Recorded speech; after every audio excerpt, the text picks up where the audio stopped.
Best of 5, ladies and gentlemen. Whoop! Meta Madness with another match, and we are heading into the winner bracket.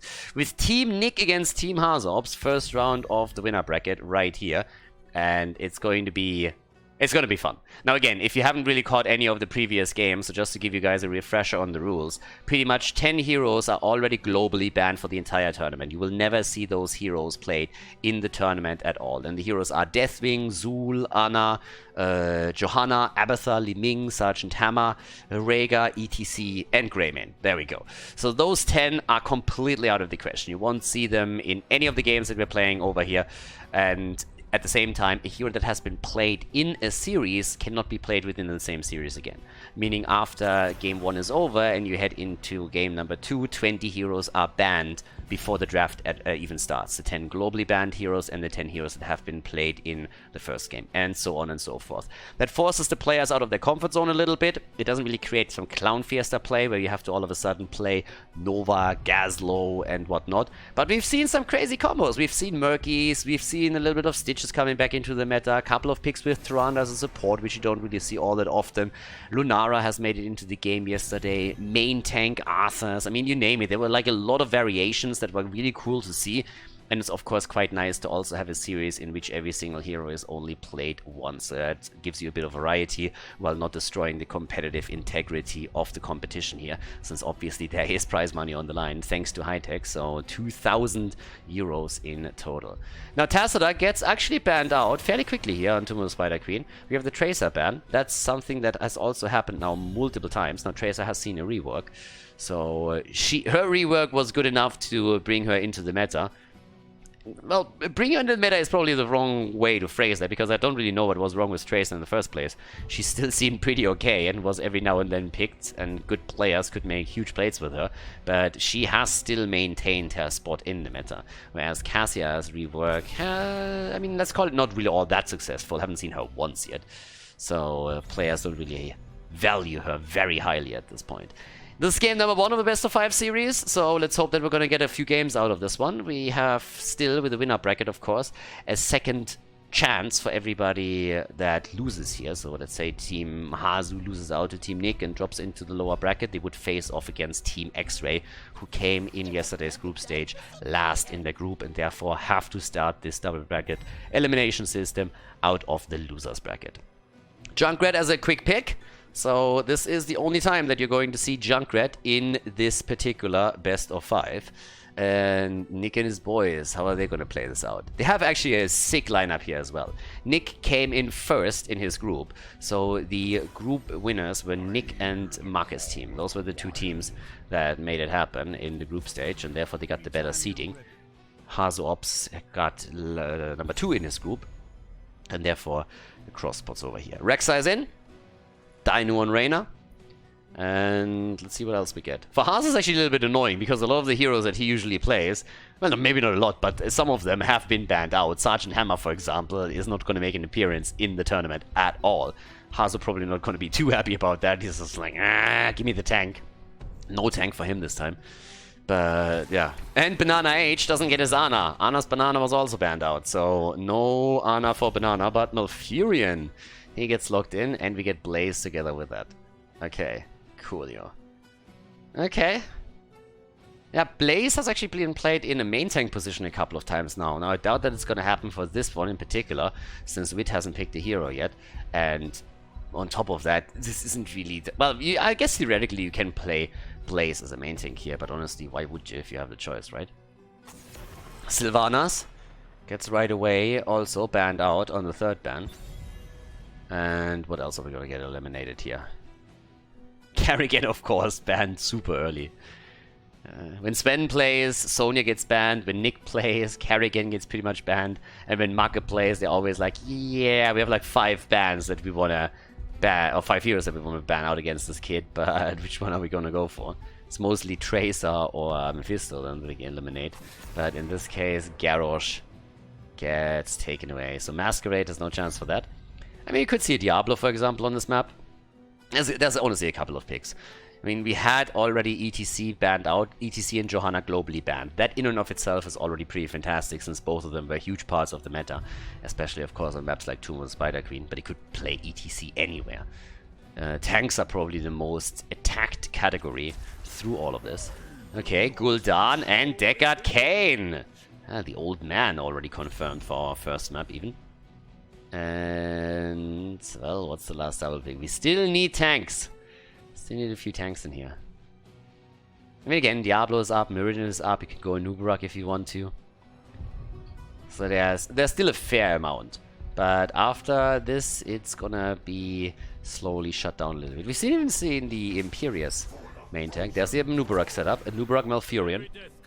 Follow-up stun from Blaze. And also, Junkrat's mine, of course. If you get the stun set up and HasuObs just boops the target back into the team, that's more or less a guaranteed kill if it happens against Reyna or Deckard Cain.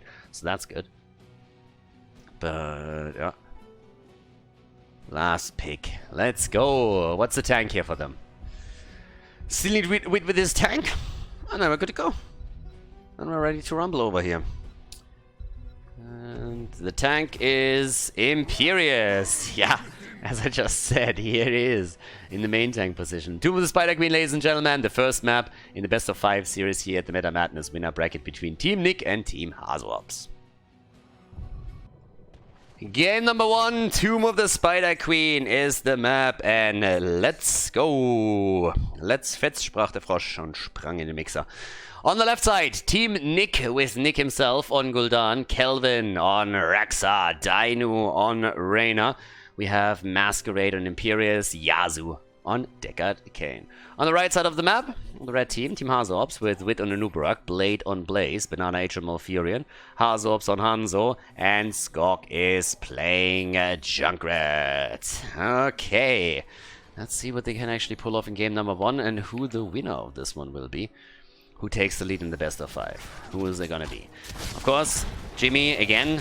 After all these patches with the Exterminator on level 1. And off we go. Over to the left side, the blue team, setting all of this up slowly but steadily with the Impaling Light as the level 1 talent. There's already the attack against Dainu, and he pulls a Houdini. 1 second he's there, and the next second he's just simply gone. Alright, goodbye, Jim Reyna. This was Jimmy. Okay, anyways, now with the first kill for Team HasuObs, they open up the first map with a bit of a bang. Get the first kill, slight lead for them. The solo lane between the two here, not really going to be a big one. And, well, let's have a little bit of look what's happening with Yasu in particular. He gets pooped back. This is this Junkrat setup that I've been talking about previously. If you get, for example, Root and then also the stun out, and HasuObs gets into a... Actually, not HasuObs, but Junkrat gets in a good position here, then you can easily get that kill very, very quickly. So, top side, what do we get there? Skog is currently just trying to push that out. Nick on Gul'dan, he has most of the wave clear. Went into the Echoed Corruption on his level 1 talent. Also, another talent that doesn't really shock. But yeah, this could be a fun setup that we're seeing with them. I honestly like this main tank Imperius a little bit more now that we have him in that position a lot more often. It's kind of cool. Eliminates another one of the potential tanks though for later on in the game. And as I said, if it ever comes here to a best of 5 series that goes the full distance, I think the biggest problem is going to be the main tank. We've seen this in the best of 5 that ended on the 4th map already earlier, where all of a sudden you saw, I think in game 3 already, Arthur's pushed into a main tank position, which wasn't really that great. So you can really tell why Arthur's isn't a main tank. Or, well, isn't supposed to be one, simply because of those lacks of mobility and whatever else he had. But, yeah. Okay, so, at this point now, we have level 4 coming in slowly. Rexa hasn't made a choice yet. There we go, Hunter-Gatherer, as usual. And let's go. What else do we get? I mean, for now, when it comes to the talents of Fight or Flight, for Jimmy, of course, Imperius, Masquerade lunges out. Good for him. I did not think that he would be able to escape from this one. But is able to make it work just barely. Alright, 1 kill against 0. And let's go. Down comes the Nubarak. Yeah, Nubarak with the Carapace build and setup. Now, one of the important things with the Nubarak is, of course, that on level 16 in particular, you take your Epicenter. I really want to highlight this again because I die a little bit inside every single time that I see any kind of a Nubrug player go for the Beetle build or pick Debilitation. And they're both shit talents, they're utter garbage, and Epicenter is just so unbelievably good that I die inside when I see anybody not take it. It's honestly like poking me into the heart with a knife. It's nearly as bad as when Foresight players think that Secret Weapon is actually good. But that's a completely different discussion that I don't really think we have to have here again. Level 6 versus level 6, only a single kill, but the turn-ins, they're coming. 38 have already been delivered by Team HasuObs. They have enough gems to get the full turn-in, and, well, by now Team Nick has the same amount, so they are actually in a position where they can make that happen too. But they haven't really delivered a whole lot. They're only on 17 at this point. But, yeah. So, up towards the top, Masquerade is already being pushed back in. It's all about the control of the vision here. Trying to control vision, trying to control the turn-in point. Level 7 Talon Zion. Carapace setup. More and more completed. A little bit of body blocking at the bottom of the map. But they have both. Both of them have enough gems for the Web Weaver. If it's really just a question of who can turn in first.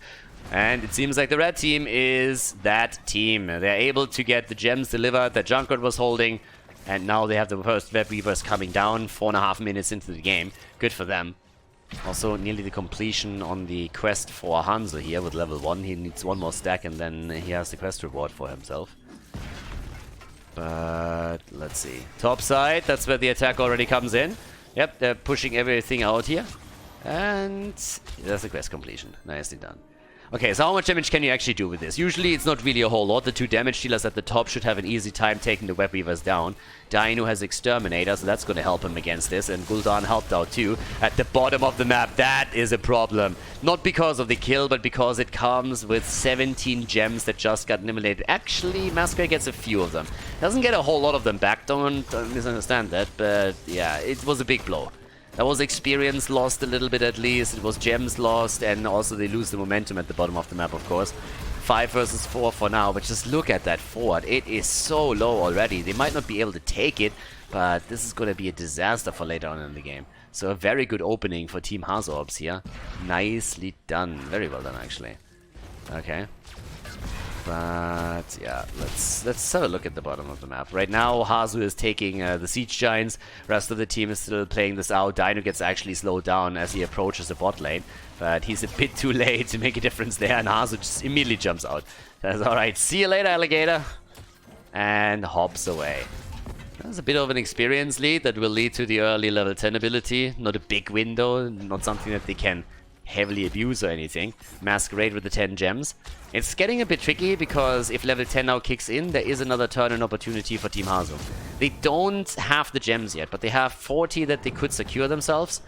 And yeah, maybe even get the second turn-in, especially if they get another kill here. Jet Propulsion, the CC is staggered perfectly, but thanks to the lunge, Masquerade is able to move out. Nicely done. Very well done by him. And now that Wit is trying to move out, he gets actually dropped. So Team HasuObs loses a hero as well. Yeah, still trying to go for Dino. Good move from Junkrat.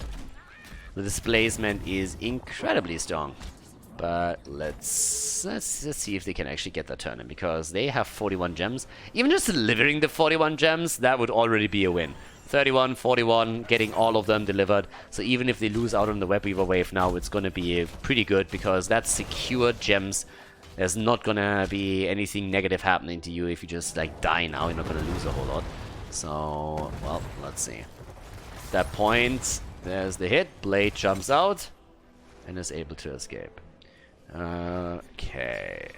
And, well, let's have it. To the right side of the map. Yeah, this camp is taken. I mean, once that they have the camp, that's actually going to be really good for the mid lane, because it will stop the Web Weavers cold in their track, so at least help with the defense. Level 10 ability on both sides. Horrify in. Deck at Kane, trying to put everybody to sleep as usual. No Lulnado. No, we're not going to lull around in this one. But the old geezer is definitely just like, oh, sweet summer child, stay a while and listen.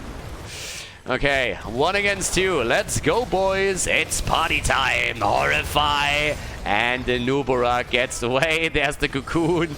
Deckard Cain immediately gets shut up. I mean, Deckard Cain is like, well, once upon a time, and immediately gets locked down. Yeah, I like that.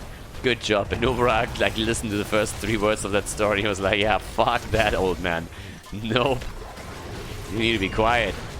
Okay, they come in, and there's the bunker. Bunker up, baby. Trying to drain that too. Blue Web Weavers have so far not really done a whole lot, I gotta say. Broken through a few walls, and that was about it. Masquerade is also low now. He needs to be careful. He's actually not the only one. Masquerade goes down. The problem is that Blaze also falls, so it's a kill for a kill. Wit trying to... That old man is a bit nimble. Yeah, there's a lockdown though, and that's a kill. Deckard Cain dead again. Time to say goodbye. Like, how old was Deckard Cain actually even? Like, I have no idea, but yeah. I'm just thinking about, like, you know, when Deckard Cain starts to tell you a story. Ah, back in my time, back in my days. It's like, when exactly was that? I mean, seriously. That guy's at least 300 years old or something. So, I don't know. But either way, 13 talents on the board. They're trying to go for the beetle hunt here. Okay. Can they grab this one? Nope. Reyna's... Oh, the lockdown! Oh, yeah, baby. No way. Yeah, the grenade to the face. Yeah. Rexa is Bruno Mars, confirmed. He caught a grenade for Misha, but, well, still died. And they're gonna take him down too. HasuObs! Yeah, that geometry was not that simple. Not a single one of these shots connected. Granted, he got the kill, but the first time it was like, oops! Kind of miscalculating that one. I definitely know who had some trouble in geometry at school. Stay a while and get wrecked. Well, not getting wrecked so far, old man. Nope. And top side, there's another fort falling. Guys, damn, game number 1, Team Nick. Top numbers in the group, and now they are getting a little bit crushed over here. It's 6 kills against 2 against them, and they've also started to lose out on the forts, so not going to be easy for them. So, yeah, 30,000 damage for Hasu. 19,000 for Jimmy. But off we go. The topside action is definitely happening now towards the boss even. I mean, they're double checking. Pretty much just thinking that there might be a move towards it, which isn't really true, so they're currently easing their way into the boss pit. But yeah. And, well, let's see. Alrighty, come on. Nick with 27 stacks. Fight is about to start again, but level 16 is something that worries them. Enough gems on the side of the blue team to turn in. Horrify! Yeah, that's not the Horrify you're looking for. I don't know. More of a defensive setup than if anything else. If they wanted to really push him into the team and take him down, that needed to be a little bit farther out. And Imperius is also kind of low. And the 16 talent is getting closer and closer and closer. 15 gems that they have delivered. 37 in their hands. They're getting close. They need another 18 and then they're good.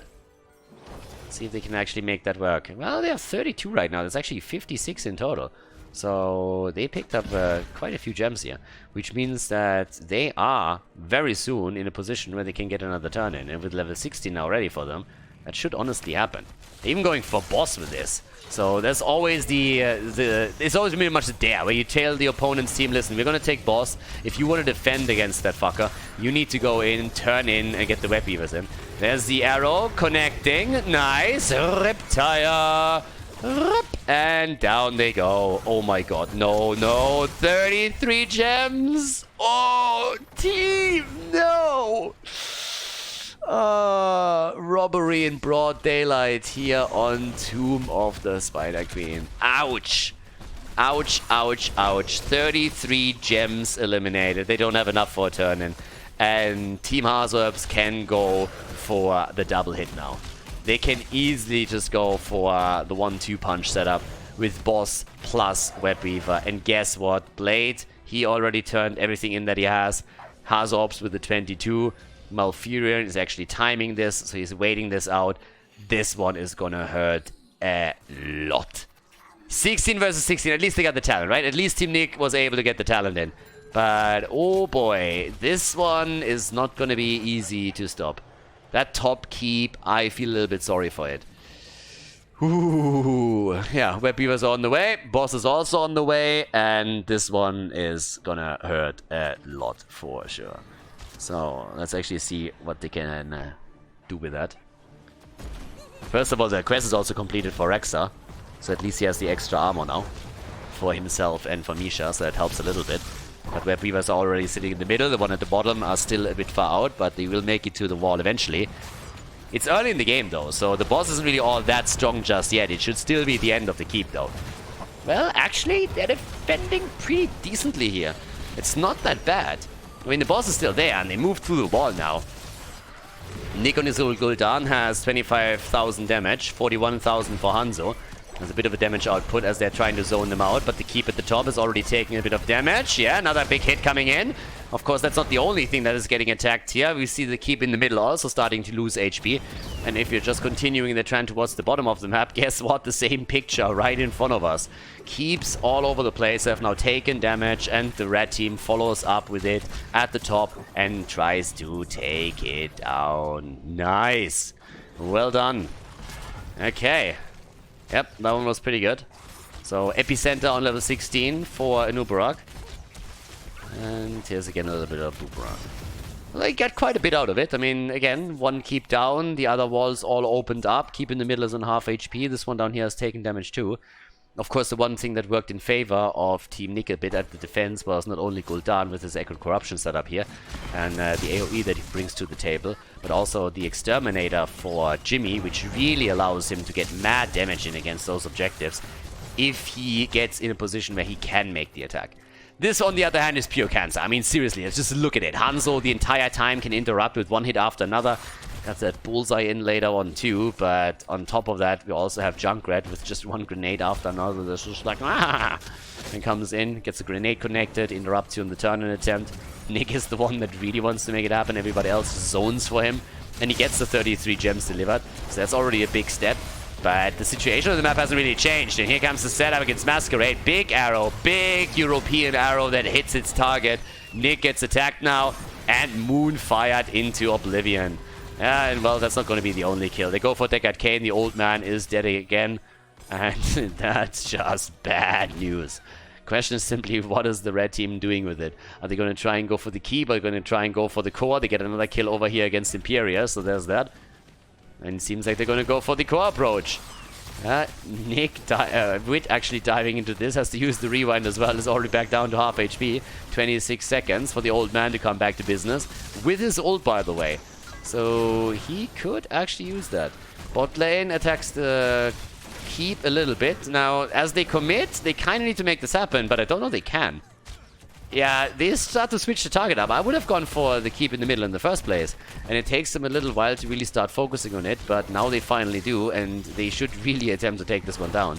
Because if they don't, then they didn't get anything out of this setup. Yes, there we have it. But clutch, my friends, clutch. Now, that's not the only thing, by the way, that has taken damage. Down to the bottom of the map, as you can see, the keep has also fallen even further. But yeah, going for the core in that situation is always a little bit tricky, so they don't do it. Play it safe. And here we have it. 38,000 damage for Jimarena. 57,000 damage for Hanzo.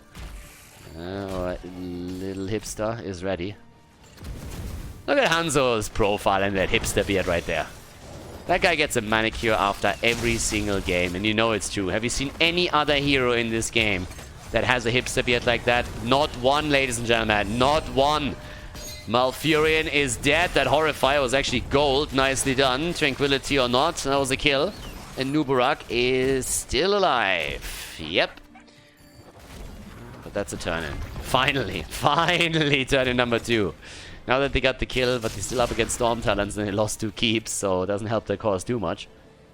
But Masquerade. Actually, that's not enough for them. They need to also turn in with Rexa. Kelvin up at the top, 32, and there we go. Jimmy going for the camp. And there's that. The rocket. I hate waiting. Who doesn't, my friend? Who doesn't? You gotta love the rocket ride mount. It's fantastic. It's just so good. It's absolutely amazing. Okay. Now, the web weavers are in. They gotta get at least a fort in the middle, right? There's camp against camp, so there's that. Oh, and Nubarak is out. And Nubarak taken down. Misha also eliminated. A little bit more damage for Junkrat as he gets the explosion through. Only 2 heroes that haven't died yet. The 2 damage dealers that it happens. Hanzo and Junkrat. Top side, that should be an easy defense now for Blade. Yeah, that fort isn't falling. The bottom one, though, that is a bit of a different story. I really want to see if Nick can turn this around. I mean, think of where we started here. All the forts were still in play, and we had on top of that then 2 keeps eliminated on the blue team side. But if they're coming back into this right now and take the keep, then all of a sudden it means potential comeback. And that seems to be very much what's happening here. It's level 20 versus level 20. They barely keep the keep in the game. Yeah, clutch. That still has a few hit points left. 1,700 to be exact. Web Weavers at the bot lane need to be dealt with, but that's where they already had it, and the keep at least is not under pressure. It's only the wall that gets attacked here. But, yep. Let's go. Over here, the attack. Another 4 down. Nicely done. And let's go.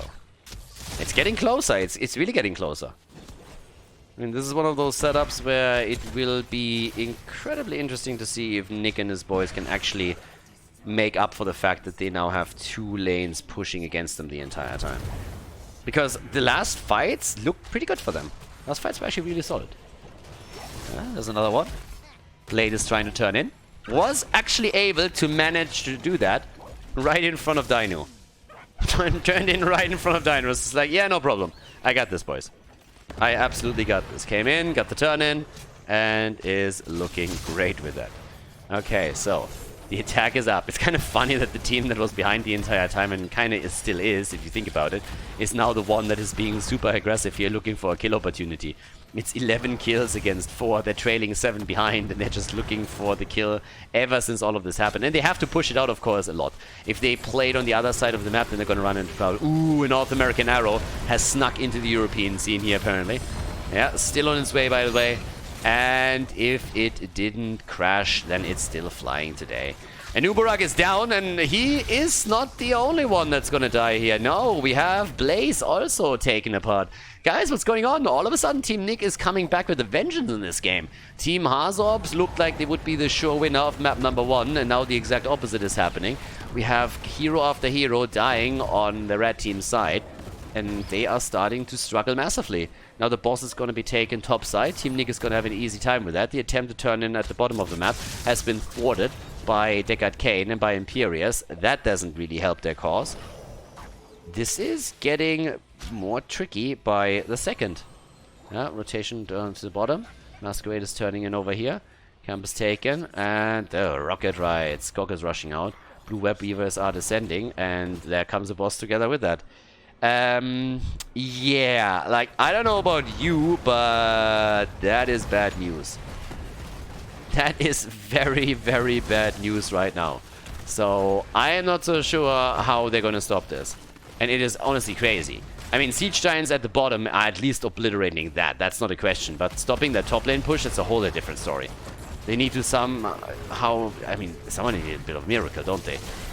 Then again, if they can get a kill... Oh! Ow! Blaze! No! Even without the bunker, the old man is in. That has to be that. HasuObs, he hits 3 man with the arrow, but this is looking bad. This is looking really bad. Shields are falling. What a turnaround by Team Nick. Seriously. What an insane turnaround. It might not be over just yet. It's gonna be 50%, 40, 30, 20. This is game. Team Nick with a victory on map number 1 in the best of 5 series. Get the Meta Madness winner bracket. GG. Well played.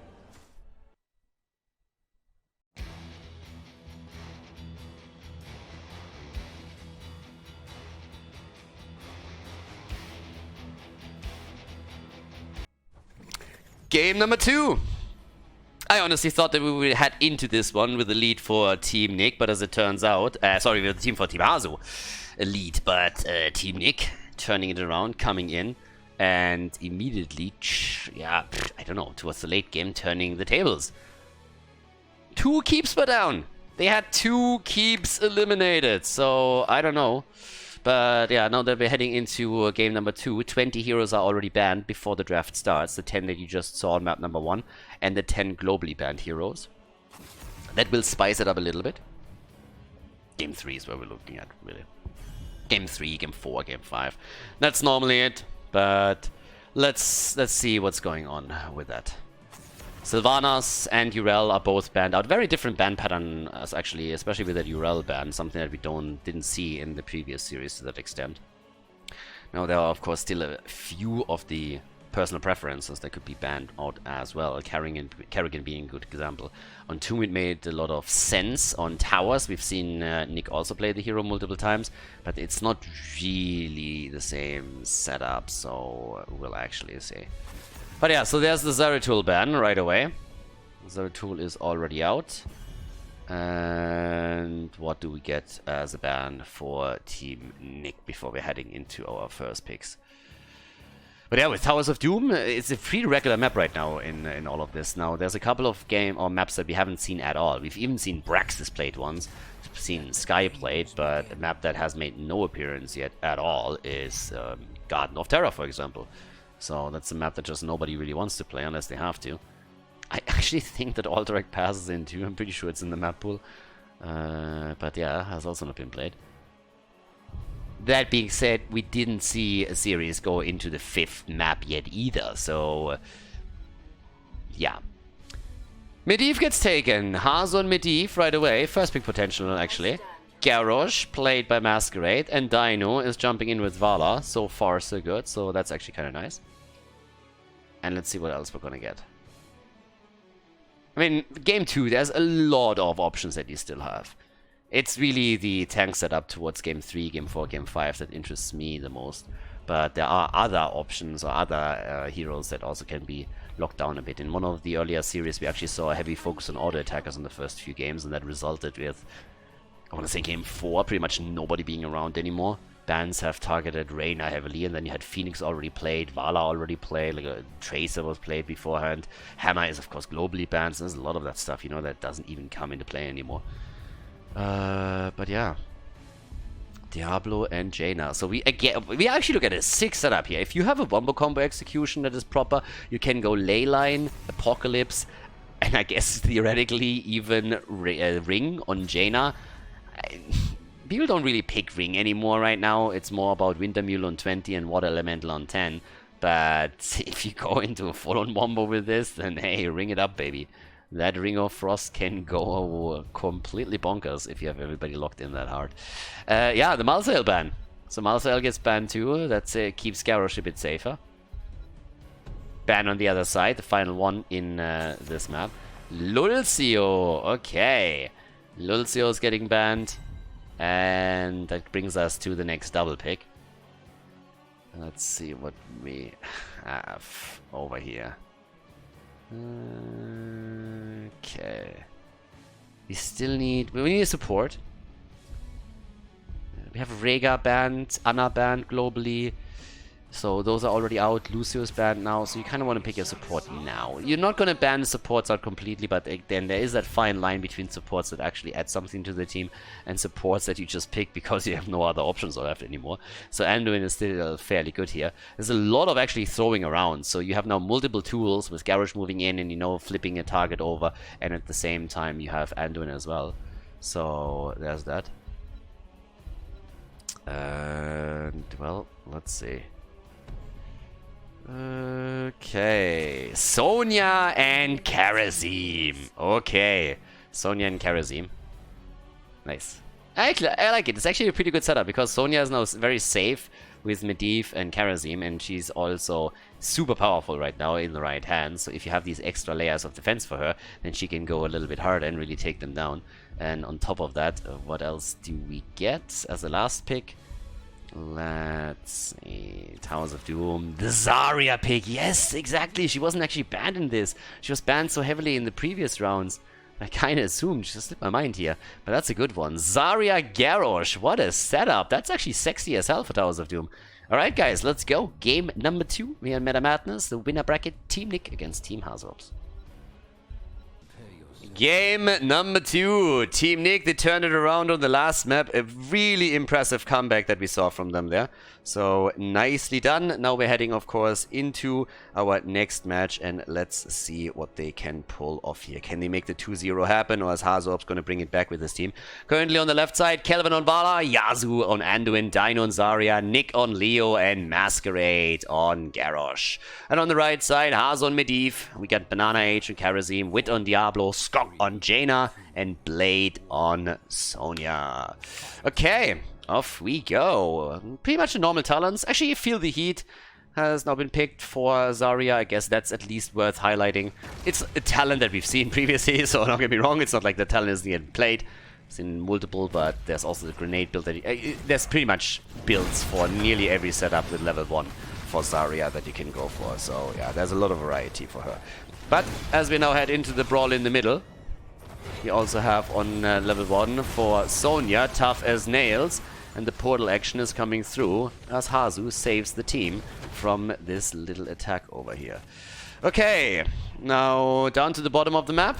There's already the attack happening towards Zarya. Yeah, the shield came out right away, trying to get a little bit more energy for her. Top side setup. Ooh, actually. Blade, careful! He's starting to lose that battle against Nick. Yeah, gotta be cautious, my friend. That could backfire very heavily against you.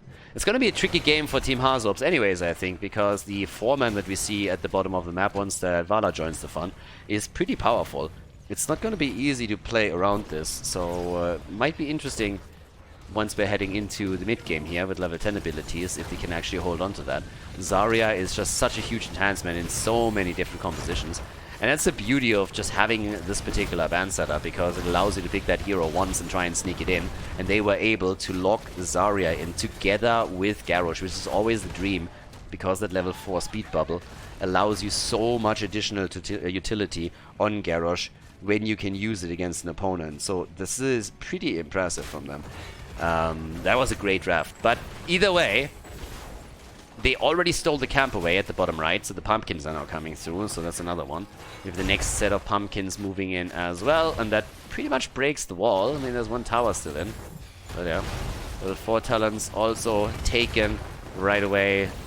Multi-shot build, of course. I mean, what else isn't it? It's not like one of these players would fall for the noob trap that is Creed of the Hunter. So obviously, after you go into your level 1 Hot Pursuit, we're going to see a multi-shot build setup. There's very, very rarely a play where you have Hot Pursuit together with an arrow build, but that doesn't really happen all that much. Nick is getting attacked now too, and barely makes it out. Hasu gets a few more stacks together on his Medivh. He's now sitting at 17 on the baseline as the first altar phase spawns. Yeah, but they're trying to go for Wit over here, trying to get some damage executed against him too, but the portals are always ready. It will be dangerous. I mean, there's pretty much the setup where on the one hand you have Zarya, right? And on the other hand you have HasuObs' Medivh. And both of those heroes are incredibly impactful if they play their cards right. But let's have it. Wit gets attacked. Very alone, but again the portal. And they actually... Can they... Yes, they actually get it. Wow. What a sneak. Nice.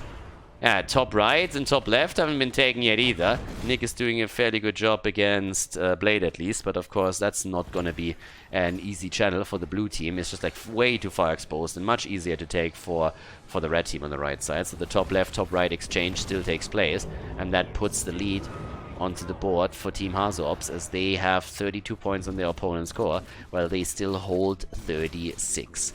So yeah, here comes Dino again, is trying to at least eat a little bit of damage, get his energy up by using the shield, and takes that tower down to half HP. But it comes down to the two shield players. Zarya and Medivh, they're the linchpins for the team. And the lead is there, portal, and there's the save. Anduin comes in, easy peasy, saves Masquerade just before he falls. So yeah, nicely done by him. 0 kills, yeah, so far. Not a single kill in this game yet, but a pretty beautiful setup. I mean, it's honestly kind of fun to watch this, and it feels like it's one of these games, you know, that you watch for a while and there's a breaking point. Some kind of breaking point where one team is able to just get mad damage out, comes through, and gets the quick hits in. And this is kind of what I'm waiting for right now, if I'm absolutely honest. It's kind of the setup where I'm thinking, alright, let's see what's actually going to happen here. Let's see if they are able to get into a position where they can simply, you know, get one kill, snowball it on the back of that kill, maybe even go into a position where they then reclaim one of the bell towers, something like that. But yeah, portals are always set up, so the aggressive plays are also going to happen on the side of Team HasuObs if they can chase someone down. Kelvin in particular is in trouble, and well, you don't have to tell Karasim about chasing targets down twice. He's already quick on his feet as is and jumps in immediately to secure the second kill against Anduin.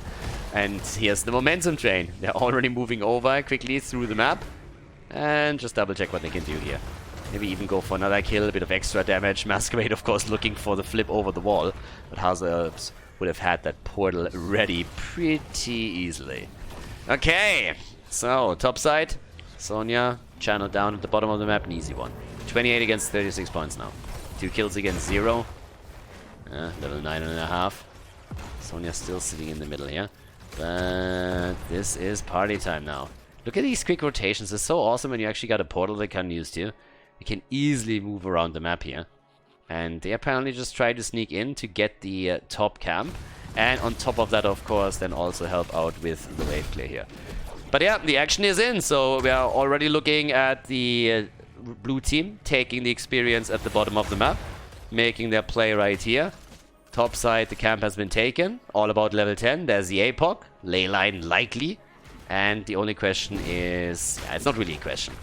It would have been absolutely amazing to see something on the lines of a Ring of Frost. But let's be honest, we all knew that it would be the Water Elemental. And why wouldn't it be?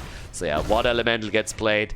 Same time now, we still have everybody whipping around over here with the 2 tanks facing each other. But Sonya can actually push this out pretty heavily. Honestly, she might have a chance to just take the tower down for now. But that already sets her up for the late game. Anduin hasn't taken a talent yet either. And he goes for the bubble. Yep, bubble play already being made. Saving everybody right now. The attack with the portal as it's in. Vala is dead. Vala down. Locked down by Jaina. But the real fight over here, that's a bit of a different story. Vala got just completely pushed back. It drove a huge wedge between pretty much the entire team and Vala. She was completely isolated. Didn't stand a chance there. Quest completed for Hasu already, and we are only 7 minutes into the game. Look at that ley line. They don't have the APOC right now, but just the damage from the Blizzard alone is enough to take Garrosh down. That's 4 kills against 0. Team Hasu comes out swinging after game number 1. Definitely didn't go their way. The initial lead was awesome, but then Team Nick turned it around. And now HasuObs and his boys, they want to make sure they're not going to lose this one as well. So 4 kills against 0, level lead. Leo goes down on the top. And yeah, it's a pretty solid setup now. Trying to get even a bit of a breach over. Oh, they go for boss already. Ooh, righty. Yeah, why not? I mean, Banana H with Karasim is just punching away here. Mr. One Punch Man is trying to make sure that they're locking this in without any trouble. He's a little bit low, but it's totally fine. Needs to go back for mana anyways. That's 4 shots fired. Bot lane gets still attacked, but they are absolutely Gucci. Okay, so with that, what do we get? The isolation of wit. Portal. I like the way that they were attempting to control the portal with Zarya's ult. HasuObs gets at least taken down. That's the first kill on the board for Team Nick. Good for them. It was kind of needed. I mean, again, let's think about this real quickly. If they still don't get a kill here, eventually they're going to run just in total trouble. But yeah, that was a solid kill. It was actually well executed. And now here's the push. With the bubble again, they go for Masquerade. And they get him. Kill number 6, 13 on the board. Mystical Spear is in. And with that, they can chunk them down even harder, which is exactly what Anduin now experienced firsthand. So he's dead. Dino is still alive. And talking about Dino, let's have a look at Zarya's damage output with Feel the Heat here. Sitting at 17,000, second highest damage dealer for the team. 25,000 for Vala, 23,000 for Jaina. But yeah, just check out the setup over here. They're going straight in for the bell tower, and why wouldn't they try to convert that? That one is pretty brutal. Down to the bottom of the map now. First altar is about to be channeled through. Nobody's going to hold that. If they get both, that means 10 points off the blue team's score. Would drop them down to 10. The 5 shots are already fired, and this is just rough going for Team Nick. They came back on the last map. They were actually able to turn that around, which was probably difficult enough. But right now, it is a little bit nasty here. This is not an easy comeback at all. They're trying their best though, but now the Icebook is also ready for Jaina, just at the perfect moment in time, saves her. Problem is, she might still fall, since Dino is pushing in from the back, trying to make sure that he maybe drives that wedge in and pushes them out of the altar range, which he more or less does, but the ley line interrupts it. Okay, they have enough time now to tap the fountain. Wit actually staying around there too, has to use the APOC to interrupt them again. I think they're gonna get it now. Hasu can drop down maybe. But then he dies, so yeah, the 3 shots are fired. A good job by Team Nick. And Nick and his team, 15 to 33 now. Still far behind, but at least they were able to lock this one in. That could have been a lot worse for them. So, yeah. There's at least that. Again, could have been a lot worse. Reclaiming the bottom bell tower is probably the biggest thing that they want to do, and the pumpkins are going to help them with that. Attacks keep coming. There's the flip over. Banana H. Nice. Jumps out. And let's see. What else can they actually do here? Can they reclaim the entire thing? It seems like it. With Zarya and everyone else. Red team doesn't really want to stay too long here. They have 7 kills against 1. There's another stuff. There's more stuff to do on the map, which is what they're doing as we speak. So far, so good. Okay. More setups. What else can they actually do here? We have 4 now. Just a rotation from Sonya again up to the top lane. Half a level away from 16. They want to have the solo laner back in place to get the experience. And everybody down at the bottom of the map. 15 against 33. Pumpkins are in. Here comes the Indomitable. Looking for the flip. Banana H gets attacked. And immediately jumping back out here. Would have had his level 10 available to buy himself a bit more time if needed.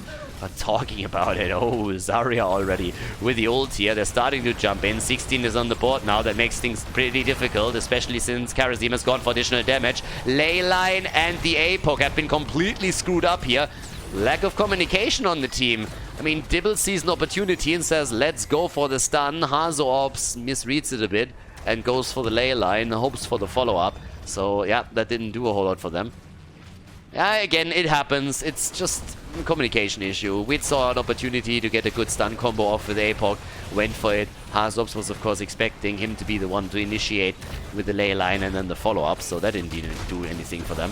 But the kill is still there. Garrosh goes down, and they're following it up with even more. Another portal comes through as they're trying to grab a hold of Dino, and he's going to be eliminated by Karazim.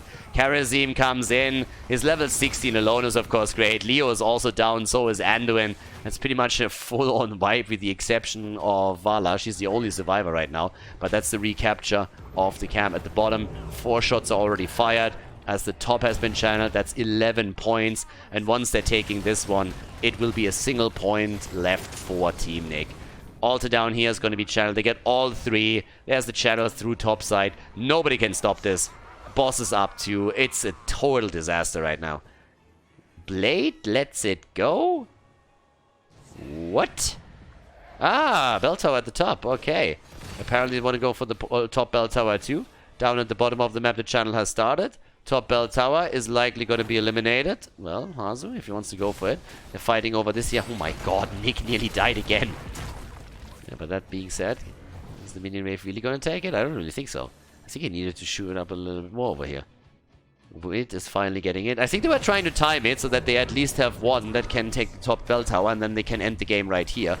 I mean, they can also do it this way. If they go for the boss, that works too. I thought that they just go for the top bell tower now and then channel the altar. But either way, they're going to try and run this. It's going to work out if they get this. As 1 spot left, the shots are fired and Team Nick goes down in flames in game number 2. Not even close, ladies and gentlemen. Team Hasu coming back with a vengeance.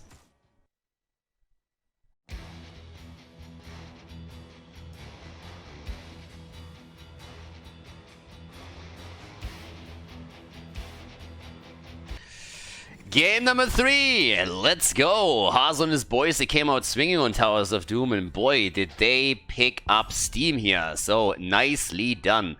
Well, with this little setup, let's have a look on what we're getting. We have Infernal Shrines coming up. That's map number 3, which means that 30 heroes are already banned out right now.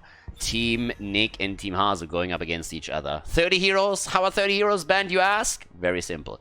The 10 heroes that were played in game number 1 are not allowed to be played anymore. Same goes for the heroes that were played in game number 2. And we have the 10 global bans. So, with that, we have Sylvanas now, banned again. Infernal Shrines, the map. And game 3 has always been kind of interesting, but then game 4 and game 5 is where it's really at, as we've seen previously. There's the ban again, Kerrigan again. Tomb of the Spider Queen was where we saw Kerrigan already banned out earlier. But off we go once more. Nobody wants to go up against Nick's Kerrigan. Nick can carry with Kerrigan again when he gets Kerrigan, and then he just like carries the team to victory with his little backpack, puts everybody in, it's like dum dum dum dum dum. That's exactly how this works out. So yeah, as it sits there, we have our next ban coming in, and here comes the Tyrael setup. Tyrael gets banned out too, and as I said, tanks are gonna be a rare commodity over here. I totally understand the ban on Tyrael though, because sanctification is just pretty amazing. You get that set up. So Muradin is still up. There's actually not a lot of... Like, Mal'Ganis is probably going to be a super early pick here, because he's one of the few tanks that is still playable. We have Mal'Ganis, we have Muradin, Stitches, Varian, Arthas. Those are the main tanks that you still have at this point. I mean, most of them a bit out of meta already. Mal'Ganis is probably the most normal pick that we see these days. We've seen a few Muradins too. But I wouldn't be surprised if the tank was a first pick now. What else are you gonna first pick? I mean, I guess we have a couple of the auto attackers that you could take too. Drafting has to be adjusted now, of course, because we are a little lower. Urel! We got Urel in play. Yeah, she got banned out a couple of times. Okay. Okay, there's at least that. Nick coming in with the hero here.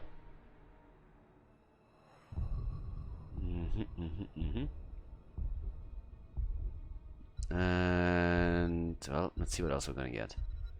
Space Goat. Space Goat action. And there's the Mal'Ganis pick. Yeah. That one was, I think, pretty obvious. Mal'Ganis as the pick, I feel that was something to be expected. As I said, I think from all the tanks that are still available, he is the most normal pick. I want to see what happens on Team Nick's side. What is actually the tank for them? Is it going to be the more so normal variation around Muradin, or are we going to see something completely different? I mean, theoretically, you could see Arthas too. There's first of all Phoenix, as we said already. Lucio is also getting picked. Okay.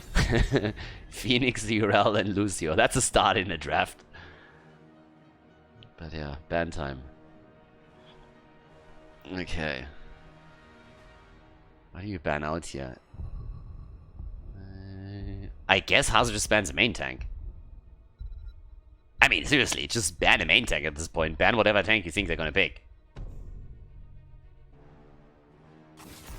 Ah, they go for the damage. They ban out of fear. No fun, ladies.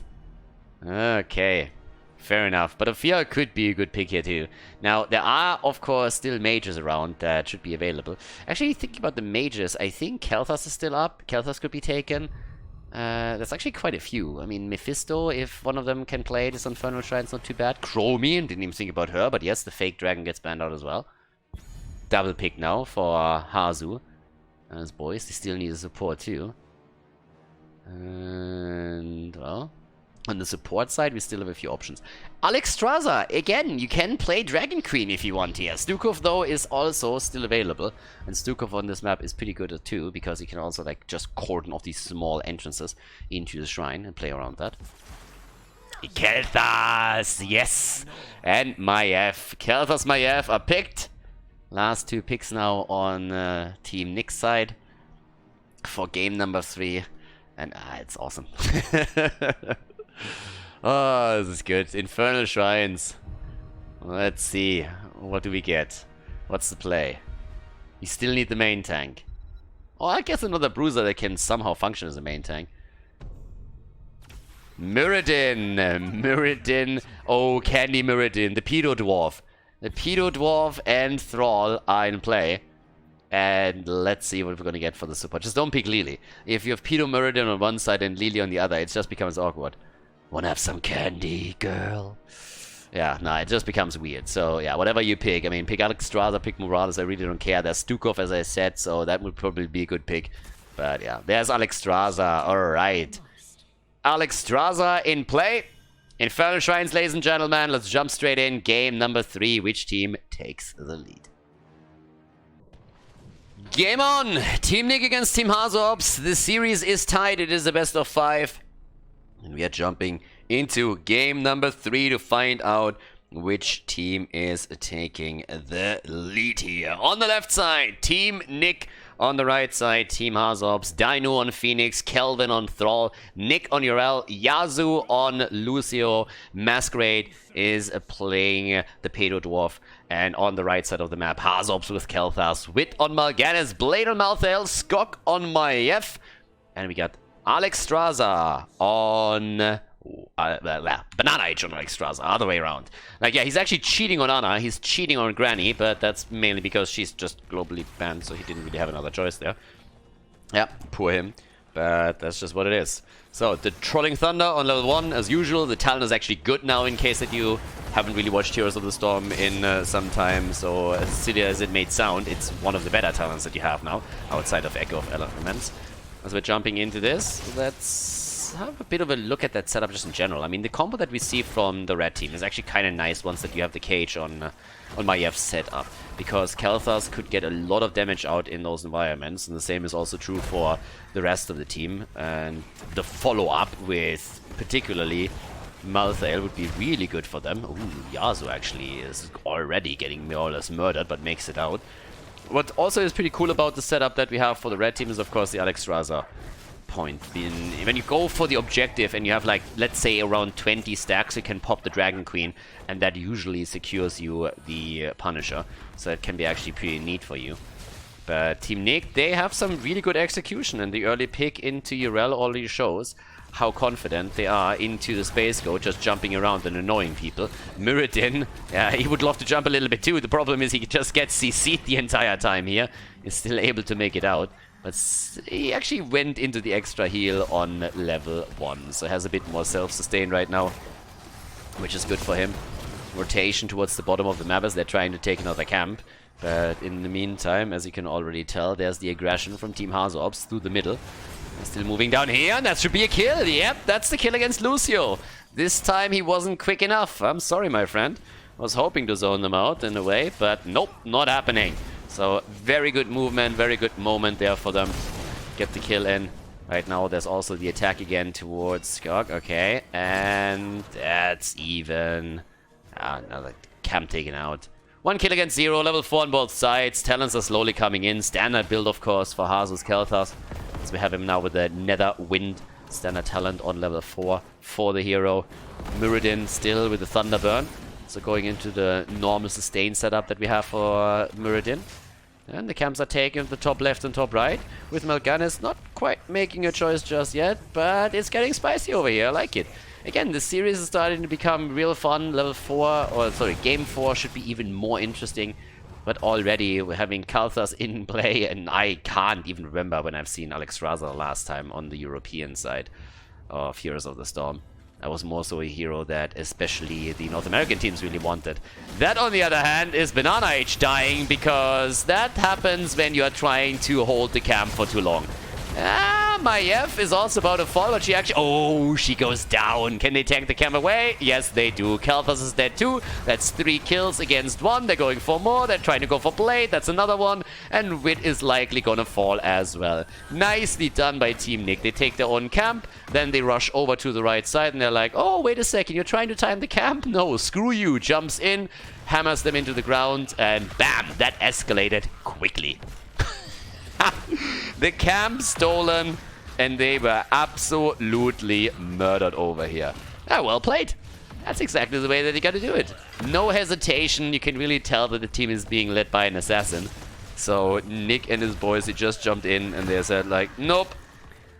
Whatever you think you're gonna do here, you guys are gonna get crushed right now. And yeah, you gotta respect that. I mean, that was incredibly well done. And bottom of the map, a little bit of extra damage against Kelvin, but they can't get the kill here. But of course, it's quite obvious who's going to get the Punisher at least. Down here, the question is more so, can maybe Hasu also be eliminated? Or Blade, but I don't think they're going to get that setup. But yeah, Punisher is now in. Up at the top, they're trying to go for Banana H maybe. Down here on the other hand, there's the jump. Baited over the wall, so a little bit of damage is already done. Alexstrasza. They're waiting for the rotation, and Banana H on his little special snowflake is immediately moving away. He's like, it is eerily quiet over here, guys. I don't know what's going on. I think I should probably retreat. Yeah, well done. Banana H with the safe rotation here. And he can be very, very happy that he made that play, because that could have backfired to a really bad extent. But right now, there's the attacks as they come in. Yasu. It's insane, honestly, how far forward the blue team is currently playing. They have an entire level lead now, thanks to all of that. And really, it was just simply that fight over the camp that put them into the spot. So, incredibly well played. Yeah, the attack now. Wit again. Has to be careful here. Attacks are coming through. But if you run into that team and you get locked down, then you're in trouble. Especially when Yasuo also boops you back with Lucio. They're trying to go for them again. And Hasu is already low and is just like, get me out of here. He needs his quest completed on level 1. That's pretty much what it is. Once that he has the shield, he is going to be a bit more sustainable in the fight and able to help himself through some of that aggression. But in a situation like this, it's tricky to be in that spot. So outside of that, top side, I still experience gathered. Level 10 abilities are now in. That makes the blue team even more dangerous. They're starting to jump in on that. Camp is taken at the bottom. And off we go. Also, Alexstrasza is nearly done. Well, not nearly done. Halfway done with her quest. So once that she's actually completing that, she's going to spawn a few more health globes. I still want to see his strategy evolving around Alexstrasza together with Stitches and Hungry for More. Just spawning globes the entire game, him rotating between lanes and then rocking that 12,000-13,000 hit point pool and being unkillable in the late game. That's more so a meme strategy that you would probably deploy in a quick match, but yeah, it's still kind of funny. Alright, the attack over here is in as well as the teams are starting to make the move again, and that's a kill against Thrall. Nice. Yeah, HasuObs and his team are still sitting there and saying, okay, we're going to at least get some kills. Malthael is sitting in the middle and is just like, boys, don't fight without me. I want my last rights stacks. Didn't get anything out of this. That's a double kill at least. Can he get another one? Lucio? No, not quite, but he's spreading the love a bit towards Phoenix. So Phoenix is now also taking damage. Yeah, it's 4 kills against 4 and level 11 versus level 11. I like it. I like it. It's close. It's close, exactly what we deserve here, so that's cool. Shriner activating. This time it's the bottom of the map that we're looking at. Ancestral Wrath. I mean, again, guys, there's a couple of talents that are just absolutely mandatory on a hero. And one of those talents, if you are actually playing in a normal game, is Ancestral Wrath on Thrall.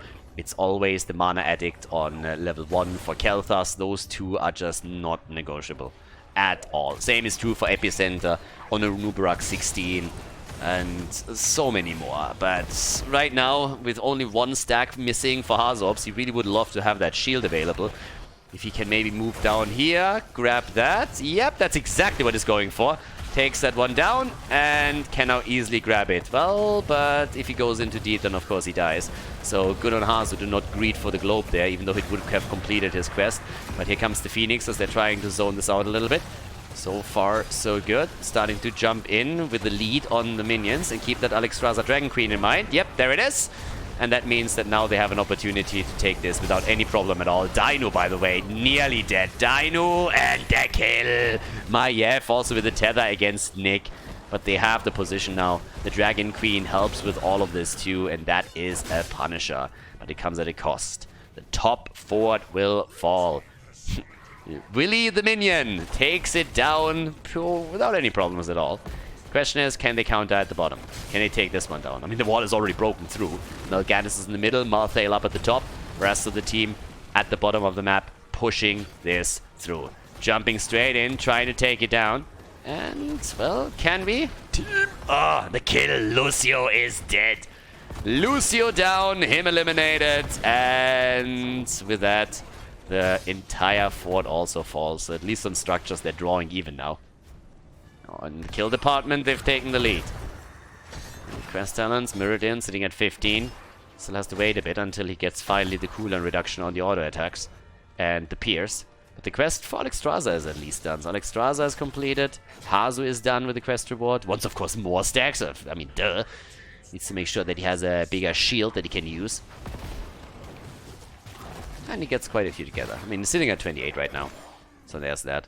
Mana problems are soon going to be a thing of the past. But off we go up to the top. Blade already pushing this out. It's a trap! And Nick is just simply saying like, nope, not on my watch. Okay, I mean, a lot of games we would have called map hack right there, but no, Nick is just saying, I know what you guys are doing. He played enough with HasuObs and all of those people that he knows what's going on there.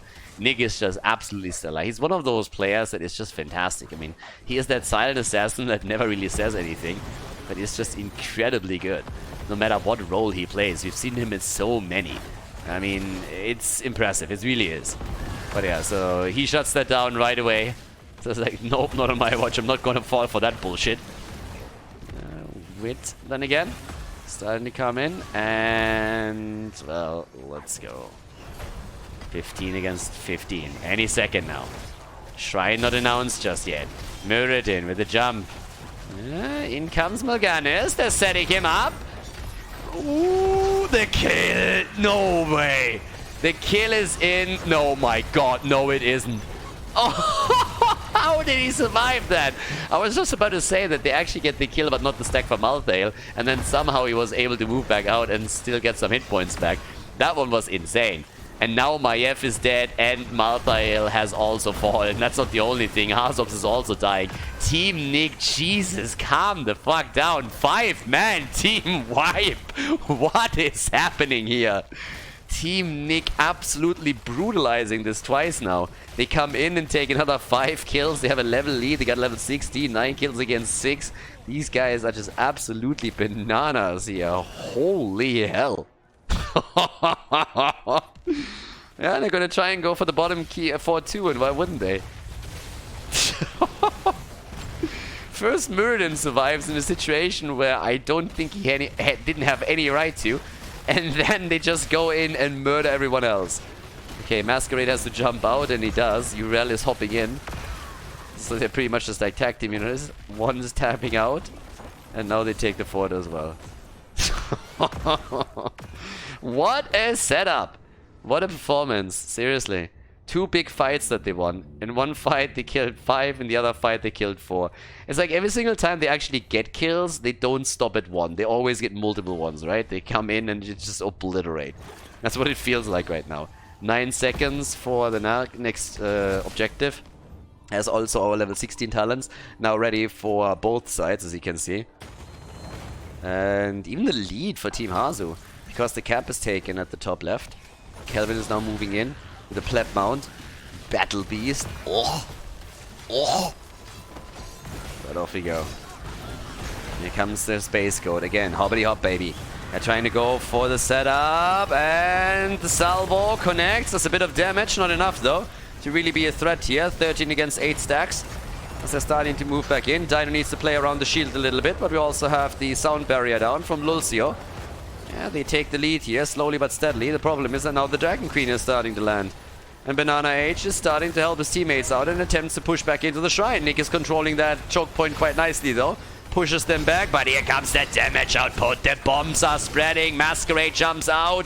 Nick also still alive. They have so much mobility on that front line. Urel just hopping around. Muradin doing the same thing. Now his trade kicks in and helps him out here. 28 against 25 stacks. The jump again. The push into the wall. Wit is low. Muradin is hopping in too. And they are pushing them back as we speak. 34 against 28 stacks. The quest completed for Muradin. Hasu is down on his Kel'Thas, Malthael falls too, and they are looking for even more kills. As Yasuo starts to chase them, the Vault of the Wardens actually helping out, but Skog is about to go down. Oh my god, he actually makes it out. But they still lose the Punisher. Holy hell, that chaos control that we have from Team Nick right there. Whew. Yeah, they are the kings of chaos. Every single time you see one of these team fights completely spiral out of control, it just feels like on the individual level, they know instinctively where to go, what to do, when to move out, and then they somehow control all of that and make it happen, and that's an easy keep now. I mean, easily. They're gonna go for more. They're gonna try and get more. If they can get kills here, they can end. And they get the kill. They take Mal'Ganis down. And that might even be game. It's not an easy one to defeat though, but the core is falling. Team Nick taking the lead here. 14 minutes in. Team HasuObs is just falling apart. 14 kills against 7. And there's the level 20 now on the board as well. That is game GG. And well played. Team Nick with the lead in the best of 5.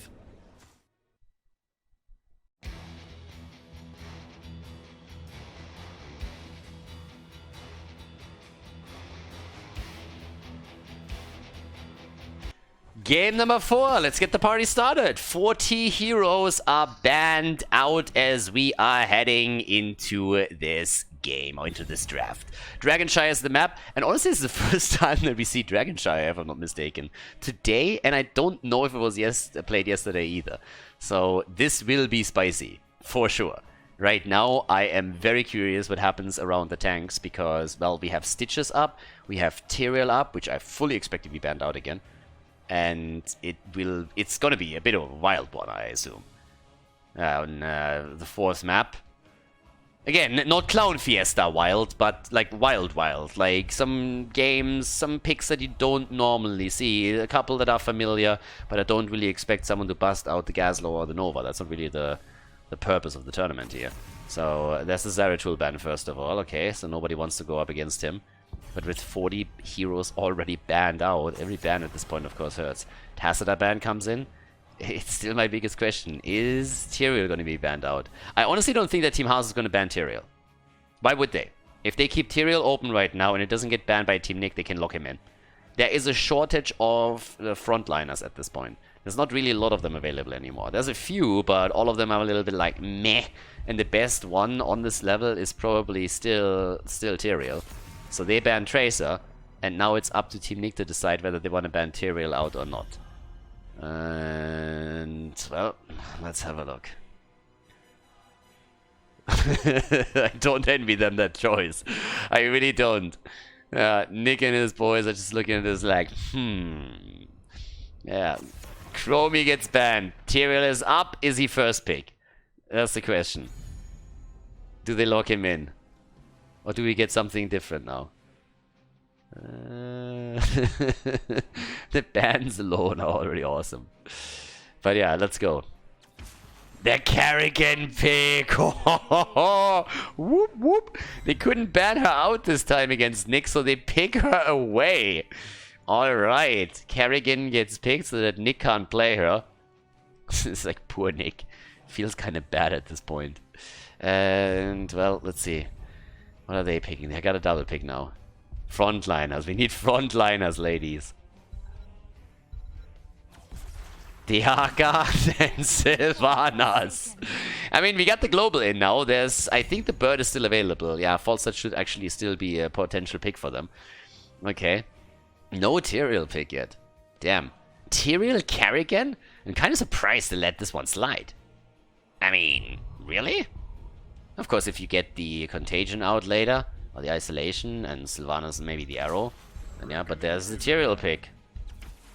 And Uther as well. Oh, Kerrigan, Divine Shield, and Tyrael Sanctification.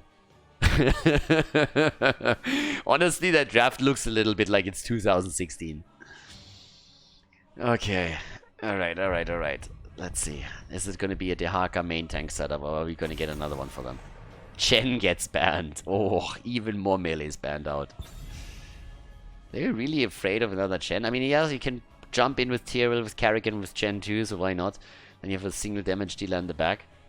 When it comes to damage dealers, I mean, mages are mostly up. We don't have a lot of auto attackers that's still available here. Especially, of course, with the Tracer ban that we have on that side. But, yeah. Supports are also going to be interesting for Team Nick. Don't get me wrong, there are enough supports there. It's not like they're running out of supports. Ophir gets banned, okay. For the damage. And let's go. This is the interesting double pick. What are they gonna get now? If this goes to a 5th map, it would be funny as hell. But what do we get? Well, we have Nazebo. Okay. Nazebo gets played, and we have white main. It took 40 heroes to be banned for Nazebo to finally make an appearance here. Feels Witch Doctor, man.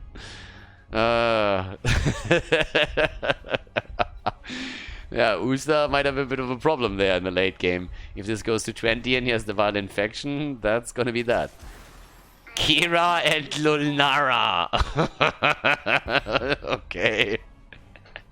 Yeah, it becomes funny here. Nazebo, Kira, Lunara, the Uther play, White Main is in, and the last pick now on Dragonshire. I mean, we need more melee. We need something at the front line. You could go for Stitches, I suppose. You could go for Varian at this point. What is it going to be? Or do we actually see the Dehaka main tank? I don't believe it. Varian! Yeah, Varian is finally in, ladies and gentlemen. You ban 40 heroes from the game and Varian becomes a last pick. A last pick choice. So let's go game number 4 between Team Nick and Team HasuObs on Dragonshire in the winner bracket of Meta Madness, powered by Hightech. Off we go, ladies and gentlemen. Let's make it happen and jump straight in on the left side. Team Nick on this 4th map with Nick on Dehaka, Kelvin on Nazebo, Yasuo on White Main with Dino and Sylvanas, and Masquerade with Varian. On the right side of the map, Team HasuObs, Blade on Kira, Skok on Kerrigan, HasuObs on Lunara. We have Wit on Tyrael, and Banana H on Uther. Okay, there we go. Yeah, so the reason why Varian is actually played this late in the game is pretty obvious. I mean, it took this much time for all of them to find Varian and dig him out of that hole that he buried himself in because he's so embarrassed of his son. And I can understand that. I mean, just imagine you being Anjan's father and having to live with that disappointment for all your life. So that's pretty much the reason why Varian just says, like, you know what, guys, I really didn't want to come back out here. It's like, it's too embarrassing. Like, don't judge me. Please don't judge me. But they needed someone, you know? Like, all the other guys are gone, so it was just like, dude, no matter what happened, let's just take it from there. And take it from there also means that we got the kill over here. Ooh. That's a spicy one. Yeah, Team Hasu. Do we have this back and forth punching game again that we've seen already previously? They get wrecked game number 1, they dominate game number 2, game number 3, the opponent comes back with a vengeance, and now HasuObs and his boys are playing super aggressive again. I mean, we'll see, I suppose. But over here, Yasuo and Dino are jumping in.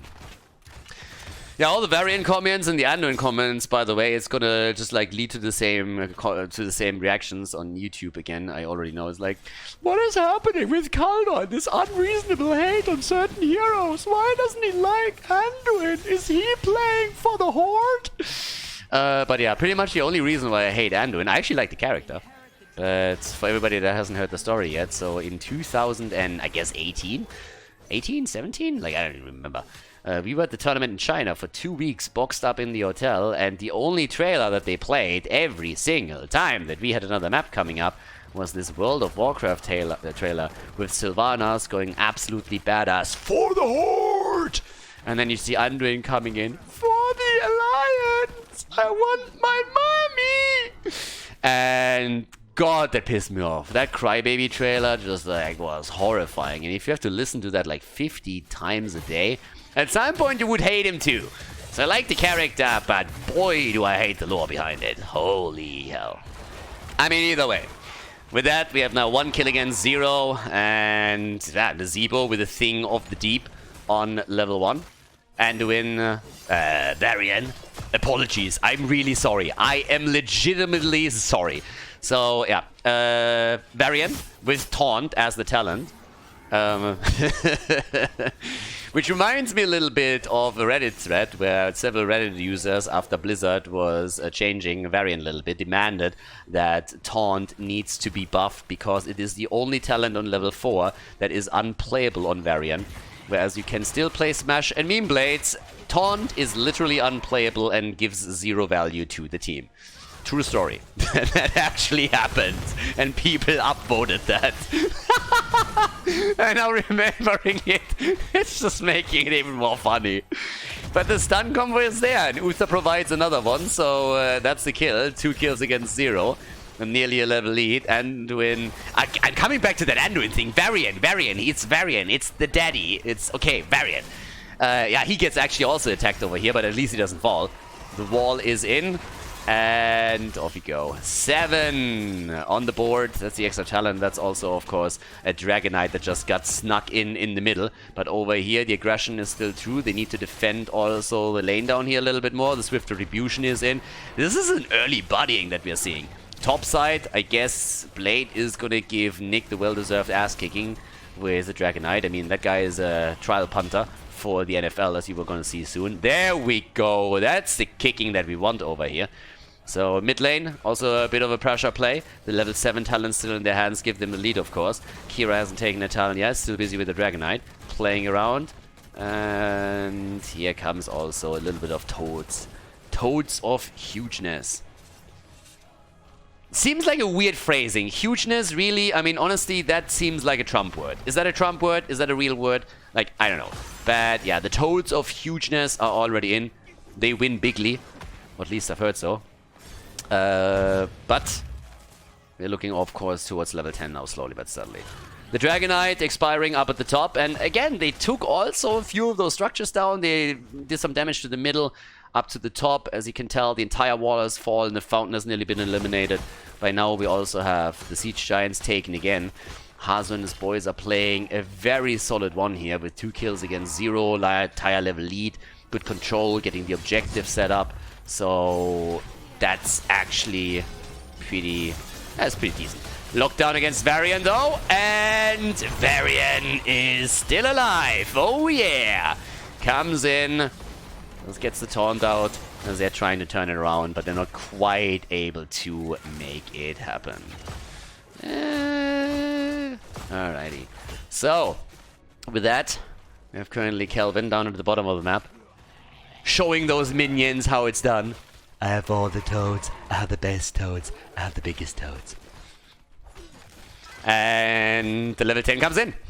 So, come on. Give me the 10, baby. I just want to see a game where they pick Judgment. But not so fast. Not so fast. They actually want to win this. They don't only want to win. But they also want to go for Kelvin here, who's actually stacking. I mean, he's at 57 stacks right now. In comes the attack against Wind. Oh, he needs to sank it up. And he's like, stop body blocking me. Leave me alone. And he actually makes it out. Nicely done. Okay. So with that, we have Masquerade moving straight into the middle. Yeah, he wants to have his level 10 so that they can actually start to make a couple of plays here. If Varian comes in with a big taunt, then they can also like follow it up with a bit of Sylvanas damage, I suppose. Alrighty. Top side, there's the attack now with the camp. They could actually try and rotate top and try and break through the wall here. But at this point, it seems like they're more interested in trying to attack the bottom of the map. Wisp is still over here. Yeah, we didn't really see the objective announced just yet. There he is. Gets kicked up. And off we go. Sylvanas doing what she does best, disabling the structures here, allowing the team to push through. HasuObs is starting to rotate back down now with Banana H. There's the taunt. The setup. Nice trap. And Uther is in trouble. Ravenous Spirit is coming in too. There's the Ultralisk. But they take that down. So still no kill. Still no kill for Team Nick. And you can really tell that with a lot of these drafts now, you're forced in combos that you usually wouldn't see. Normally, if you play Varian, which doesn't really happen all that often, but if it happens, you're trying to get a burst damage dealer behind it, right? But Jaina has already been played, Orphea has been banned. We've seen Li Ming banned globally. So there's a lot of these things happening. Now, Kelvin is a little bit too late. I'm not quite sure if it would have been better for him to try and go for the auto attack, but he tried the zombie wall. That didn't work, so that's the second Dragonite now. And another kick in the butt. for Nezebo. The Dragonite trying to take the fort down. Bottom of the map on the other hand. Another attack against Varian. Varian dodges out on most of it and turns it around. The Divine Shield, the Sanctification. They save Carrigan. Dragonite still doing some work, but everybody at the bottom of the map is now getting attacked. And there's the isolation. There's the wall. They try to go for Carrigan, who doesn't make it out. And I think Tyrell is going to fall as well. Yeah, both of them down, 2 eliminated. The fort in the middle has, of course, fallen as the Dragonite took that apart. Rotates now towards the top to at least take the fountain, put some damage onto this bad boy as well. But, 2 kills against 2 kills. Okay, we're getting there. We're getting there slowly but steadily. Yeah, there's a level 13 Talons. Chrysalis is now in. That's going to be hugely important. Greater Spell Shield, of course, as well. So that's nice, too. And Varian is looking for the next taunt. Here we go. How does that technically work, by the way, the taunt? Like, honestly, like, how does that work? What's the technical setup here? Is he just really good at insulting people? Does he come in and is like, your mom is so fat, stitches can't gorge her? Is that something that he does? And then you just like get so angry that you have to attack him? Is that how that technically works? I mean, I don't really know what he does that really taunts people to an extent that they are just so blindly enraged that they attack him for a little bit longer. Like, I don't know. Your mama is so fat she can soak all 3 lanes at once. Something like that. I mean, could be it. I don't know. But I've never really thought about it until now. But technically, I feel we need to do some research there. Has to be done. So, yeah. I don't know. But, okay. So, with the little attack over here, Siege Giants are going to get taken down. That one... Top side still, the global, so Nick could actually try and get himself a little bit more experience for the team. Maybe take the fountain down, drop this one too. But it's really Team Hasu that shows the initiative right now. They are the ones that are doing the most when it comes to just pushing, making the plays for the objective, trying to control the shrines here. And they have the aggression the entire time. Look at it. Bam! There's the taunt again! I mean, we know how he taunts Carrigan. I mean, that's not really a secret. That's definitely not a secret. He just jumps in and whispers in her ear, Jimmy never liked you. Or Reyna is gay. And Carrigan's like, no, it's not true. He loves only me. So yeah, that's not a secret. I mean, that's an easy one. Maybe he has like a line for every hero, you know? When there's a new hero introduced, like practices in front of the mirror and comes up with something. There's the drag on the other hand. Carrigan is getting pushed in. And now it's time for another Dragonite. We have 15.5 on the board, so level 16 Talons are going to be the next one. And that's only half a level. Team Hasu might just walk away with another Dragonite. I mean, seriously. They might just get another Dragonite right there. Shattering Throw is also in. And top side... Dehaka. It's kind of funny, actually, how the team that has a global is struggling so hard to get a Dragonite connected here. So, okay. With that, isolation, blade! Yeah, Kira is down. Okay, 114 stacks on Nezebo. Again, it's all about the 20, right? If you get the Violent Infection and you have your stacks together, then it is... I don't want to say lights out for the opponent's team. But, yeah, there's that. Alrighty, 19,000 damage for Sylvanas, 23,000 for Lunara. I will never forget one North American game that I watched. It was also in Dragonshire, and the red team played Nezebo, and they were holding on to Nezebo for dear life. They got pummeled into the ground the entire game. They really got their asses kicked.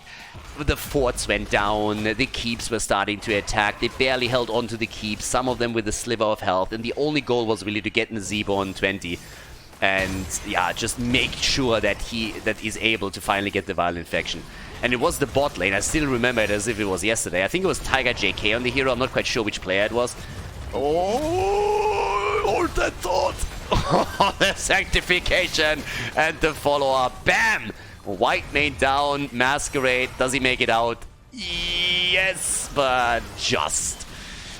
Yeah, so it was a bot lane, right? And the fort was already down, keep was attacked, and I think it's Tiger JK who plays in Zebo. But don't quote me on that one. But the second they hit 20 and have the stacks together, all of a sudden, in a situation where they knew there was a flank coming from the top, he steps right, I mean literally steps into 3 heroes that are visible to him, dies, and the game ends.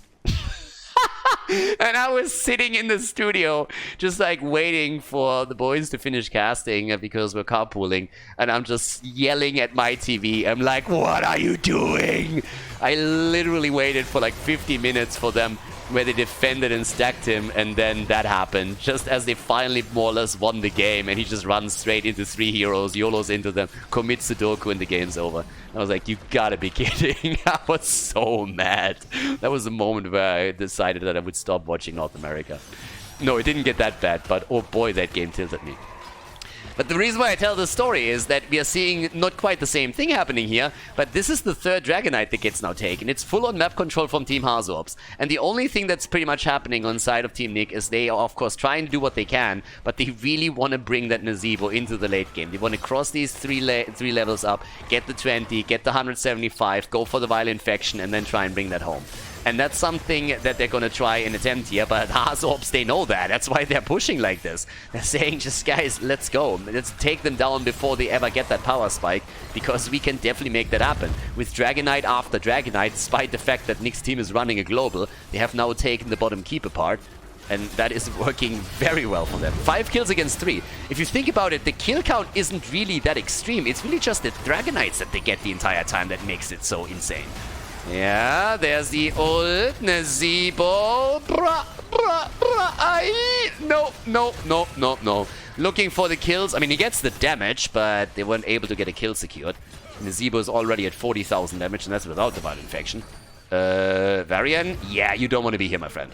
HasuObs, eat some damage, but it's not really enough. Look at Nazebo, by the way. 100,000 siege, 39,000. And they are on level 17.5. 142 stacks for Nazebo. There is no doubt he's going to get the 175. That's definitely happening. But it's more so the 20. And the keep at the bot lane is down. So another Dragonite, if it gets taken, especially since we're heading into the later stages of the game, would very easily result in the game ending. And part of me wants to see that Nazebo dominate in the late game, and the other part of me is looking at this and is saying like, if HasuObs wins, we get game 5. So, yeah. Okay, here comes the attack. Well, the camp gets stolen away. It's just like one bad news after another.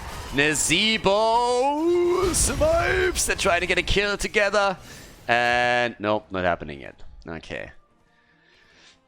We are clutching it. 20 is in. That's a 2-level lead around 20. With the whole arena. Also, look at that. Redemption is in. Yeah.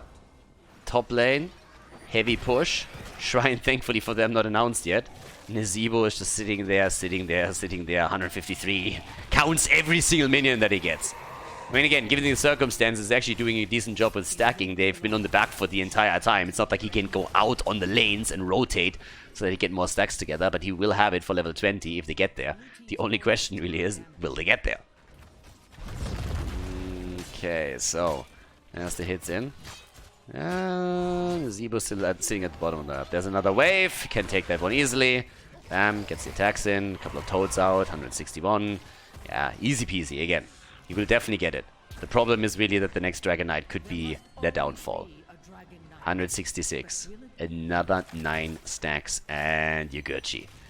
Okay, the rotation towards the top. Now, keep in mind that the Haka could actually just burrow down and play the game around the shrine, buy them a little bit more time.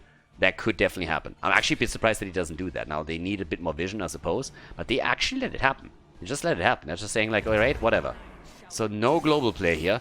And what does the red team decide to do? Do they try to move through the bottom of the map to end the game? Or are they going to do something else? Nazebo at 172. Yep, they're going to go to the bottom of the map. Nazebo, run into the middle, baby. Run into the middle. There's your stacks right there. You need the 20 anyways. You need that wave for experience and for everything else. They're trying to burn that down as is. They get good damage against the Dragonite. Oh my god, they really burn that down. Those spiders, they're not fucking around, are they? Yep, there we go. That Dragonite is toast. The Dragonite is toast. The only question is, can they save the core? And here comes Team Hasu. That Lulnara damage. Oh my god, there's also the old from Tyrael. Sanctification is in, and that is game. Nicely done. Team HasuObs forcing game number 5 in this series against Team Nick.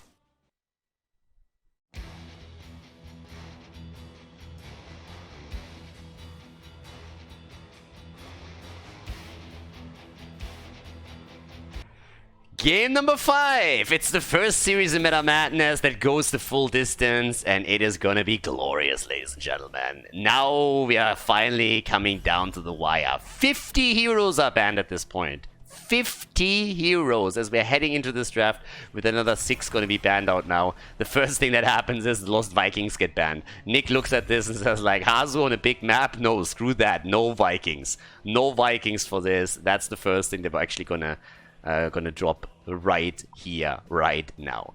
I'm hyped for this. The last game was already kind of fun. I mean, again, we got the Nazebo setup, we saw Varian. Now all of the heroes that you've seen played in this entire series are banned out. Zeratul is the next ban. It is Garden of Terror. The Chen ban. Oh, every melee ban right now hurts. Every single one. What's available? Stitches is available. Arthas is available. Ragnaros, Artanis, and that's it. That's literally your melee setup at this point. Outside of a Murky, outside of, I mean, Cho'Gall, Diva. And honestly, we could see Cho'Gall. The problem is this is a huge map. If you pick Cho'Gall here, you can play around him, so that's a problem. And there's the Tassadar. And do we see the Stitches? The front line is really a problem now. Okay, so how are we playing this out? How is this going? The first pick for Team Nick, and they go for Arthas.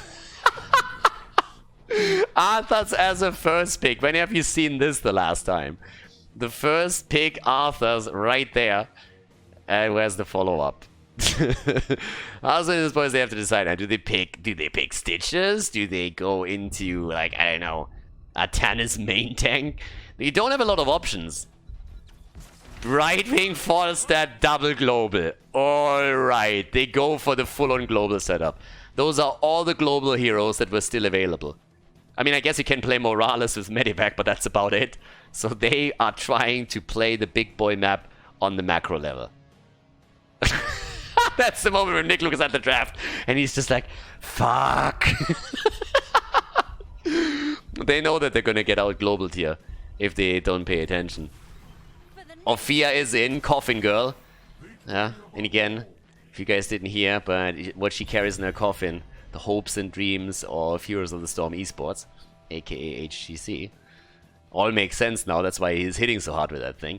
Stukov, it's actually amazing to me that Stukov wasn't played earlier. That's honestly something that I did not expect there. But yeah, to see him on the 5th map, I really thought that map 2, map 3 is where he would make an appearance, but no, not happening. The bans are in. Illidan. Yeah, Illidan is the last one that had a bit of a pseudo-global, right? I guess you can play Zagara over the Nidus network if you really want to, if it comes to that. But Illidan with the Hunt, he could have been played there.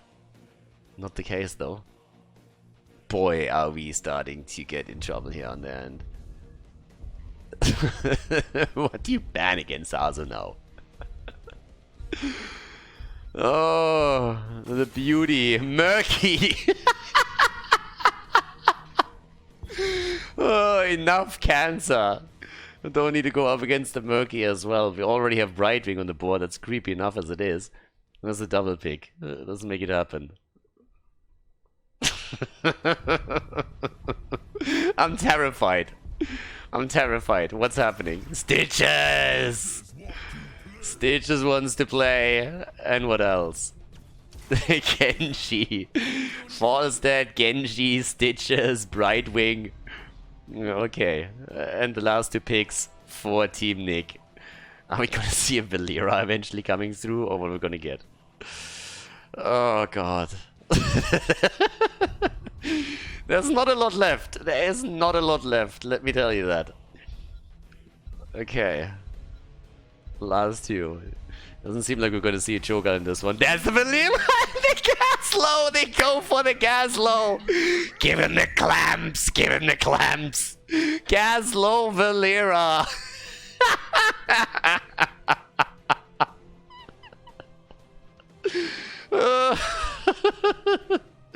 We get the Gas Lord and Blade with the last pick.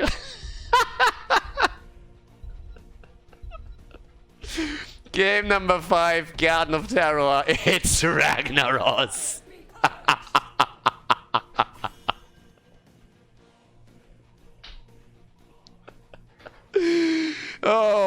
boys, we're ready. Let's go. Game number 5, the final match in this winner bracket. Best of 5 between Nick and Team HasuObs. It's gonna be glorious. Off we go with 56 heroes banned in total. We get a wild draft, ladies and gentlemen. Nick on Ophia on this final map. Garden of Terror. Yasu on Valera. Dino on Gazlo. We have Masquerade on Arthas and Kelvin on Stukov. On the right side of the map, HasuObs on Falstad, Banana Age on Brightwing, Blade on Ragnaros. We got Skok on Genji and Wit on Stitches. Yep. So time to roll, ladies and gentlemen. Ready to rumble as we are heading in. And the Gazlo setup in particular is going to be fantastic, but also that Valera draft that we're seeing here. Valera going on level 1 into the crippling poison. The only thing that they really crippled here is their draft, but I guess they didn't have another option, right? So the globals are in as well. And it's beautiful. It's beautiful. Okay. Yeah, Tomb of the Garden Curse is in, so our little mix between Tomb of the Spider Queen and Cursed Hollow, as usual. Let's see when we have the tribute spawn. The seeds, apologies. And then the Web Weavers, sorry, Garden Terrors are gonna make it onto the lane. But, yeah, very innovative meta design, but definitely a very innovative jab. Okay, there's Valera coming in. Yasu, careful. And the Ragnaros set up. This just looks like quick match at this point. I mean, seriously. You're running around. There's a kill against Genji, as usual. I mean, no matter where he dived into. He dived a little bit too hard. I guess there was a kill down here at the bottom of the map. Trying to take Nick down. Good luck with that. Top side, that's where we have Yasu, Banana H, and Blade making their plays. But there we go. It's all about the camps. Honestly, if you're playing on Garden of Terror, camp control is incredibly important. There's so many camps here, you can really put pressure onto the lanes if you are able to get a lot of those. It helps you, of course, also to get a couple of globes together with for Stitches, at least in this case, is important. And Dino's already running around and doing exactly that. I mean, that's one of the things that Gazlo is actually good at, right? Taking camps. So let's make that happen. At the bottom of the map, Genji is the one that is still fighting it out against the minions, playing the PvE over here. And top side, Blade moving in. Yeah, let's go. The Ragnaros. Die, insect. The only insect that's dying right now seems to be him. Brightwing comes in trying to save Blade, but there is no saving him anymore. The fight at the bottom of the map, on the other hand, has also started to escalate a little bit. There's a couple of turrets at least on the ground, but look at that. The double global is paying off. The Falstad fly in, and Dino goes down. Gazlo does what he does best. He's dying. Wit actually makes it through that fight. 6 stacks already. Kelvin comes in. And the Devour keeps him alive a little bit longer. But Coffin Girl comes in. She is hitting hard. Oh, yeah. 3 kills against 1 for the Gazlo team. Just saying. Yeah, 16 stacks also on his level 4. He went into the Clockwork Steam Fists now. Seems like Nick might actually fall. Yeah, there we go. Okay, Coffin Girl is down. HasuObs gets the kill. Top side, Valera is still sitting in the bush. We also have in the middle of the map a little bit of Sulfura setup. Good old Blade is sitting tight. I can totally see Lava Wave being played here. This is a huge map. If you want to go for a macro approach, which they definitely want to do with Brightwing and Falstad in their setup, then that is something that you can definitely do. Over here, the Dream Shot. Yeah, we cut a couple of adjustments on Brightwing, of course, as well, with the Magic Spit, for example, which in this case is not taken. 8 stacks are in. There's the hit. Skok's coming in against Arthas. And, yep, Blade is also moving in at the same time. Okay, let's make it happen. Come on. There's already the lockdown attempt. The hook. Dodged out this time. Brightwing is up at the top. The Fruit Fly currently alone on lane. And here comes Dino with Gazlo. Give him the clamps. Give him the clamps. Honestly, one of the funniest things that you can see in a quick match, or like I say in a brawl, is Morales with a stim drone on Gazlo and Gazlo going full into Mecha Lord. It is fantastic to see people run away from Gazlo in that setup. But that's not quite the meme show that we're in right now. This is actually still a bit of a competitive environment where you're attempting to win the game and not just trying to meme. So, what do we get? We have, first of all, the actually Death Coil build again on Arthur's. We've already seen that previously, trying to have the additional survivability through the level 7 talent with the Immortal Coil and Death Lord on level 4. Talking about Arthur's, he's just running into the Polymorph over here, but then again, Blade is getting attacked too. Yasuo is jumping in and they get the kill. Genji, uh-oh, he needs healing. He's already trying to move out, but so is Yasuo. Oh, the kill against Stukov. I mean, Stukov was the one with the last and final hit against Blade, but still. Genji jumping out. And now at the bottom of the map. This is a typical specialist player. Look at Dino. I know exactly which hero he played before he played Zeratul. Does that remind you of something? The specialist that like sits the entire time on the off lane, never joins the team fight. Dino is full on his element. He has a PhD in PvE. He is just sitting there and he's just like, look at my siege damage. This is awesome. Honestly, this could be a quick match at this point. Dino just saying like, okay boys, I got the siege damage, just buy me some time, just buy me some time. Oh, it's perfect, it's so good, it's beautiful, it's absolutely beautiful. Couldn't be any better than that. Yeah, it's 5 kills against 3, what a fantastic last map that we have here. It's just so good. But yeah, now that we are looking at level 10 abilities, it's also kind of be fun. It's gonna start straight up with the laser show here. Bit of the action in the middle of the map though. But, yep. Here we go. Siege Giants are taken. I told you, it's all about the camps, right? All about the mercenary camps here. Ah, the Robo-Goblin. Yes, yes, that's exactly what we need here. Goblin it up, baby. Also, we got the Cloak of Shadows on Valera. And Ragnaros, do it. First of all, with the trade here. They're coming in with the attempted kill against Stitches. That didn't work out yet. He's at 15 stacks. Emerald Wind, Wind Tunnel. Well, Wind Tunnel later, Mighty Gust for now. Stitches hasn't made a choice on level 10 yet either. Is it going to be a bit of a kidnap combo? I doubt it. And come on, bring the wave, baby. Bring the wave. You're not going to land those stuns reliably. It's not happening. No, he picks Sulfuras. The one time when I actually say go wave, they go Sulfuras as usual. Okay. But yeah, top side, false stat. Again, they picked the double global, right? That's exactly what they want to do. They want to global it up the entire time. They want to play around the opponent, and Hasu is doing absolutely great work with this. Stitches with the Putrid Bile. Hasu is like, yep, I'm out. There's a Valera somewhere on the map. I'm not interested. Okay, Dino in the meantime is getting the stacks together for his level 4. He's actually nearly done with it. And he completes it. Quest completed. Sulfuras, the hit, and Gaslow. Yeah. Be honest for a second. Isn't that exactly every single Gaslow that you played with in Quick Match? The guy that just sits on camps the entire game, and just before he gets the camp, the opponent moves in and steals it away. We've all been there. Don't tell me you didn't see that game yet. Don't tell me you haven't been on the receiving end of this. The Gaslow that goes for the boss is AFK for like 5 minutes trying to take the boss down, and just as the boss falls, someone moves in and steals it away from him and kills him. We've all been there. Here comes the curse, the objective, the Garden Terror. And it is on the side of Team Nick. They get the seeds and they're pushing in with it now. Top side is particularly dangerous because of the Siege Giants that are here. So they have to rotate someone over there. And in the middle of the map we see the exact same thing happening. Yeah, Genji comes in. Bot lane, there's the most pressure now, through heroes at least.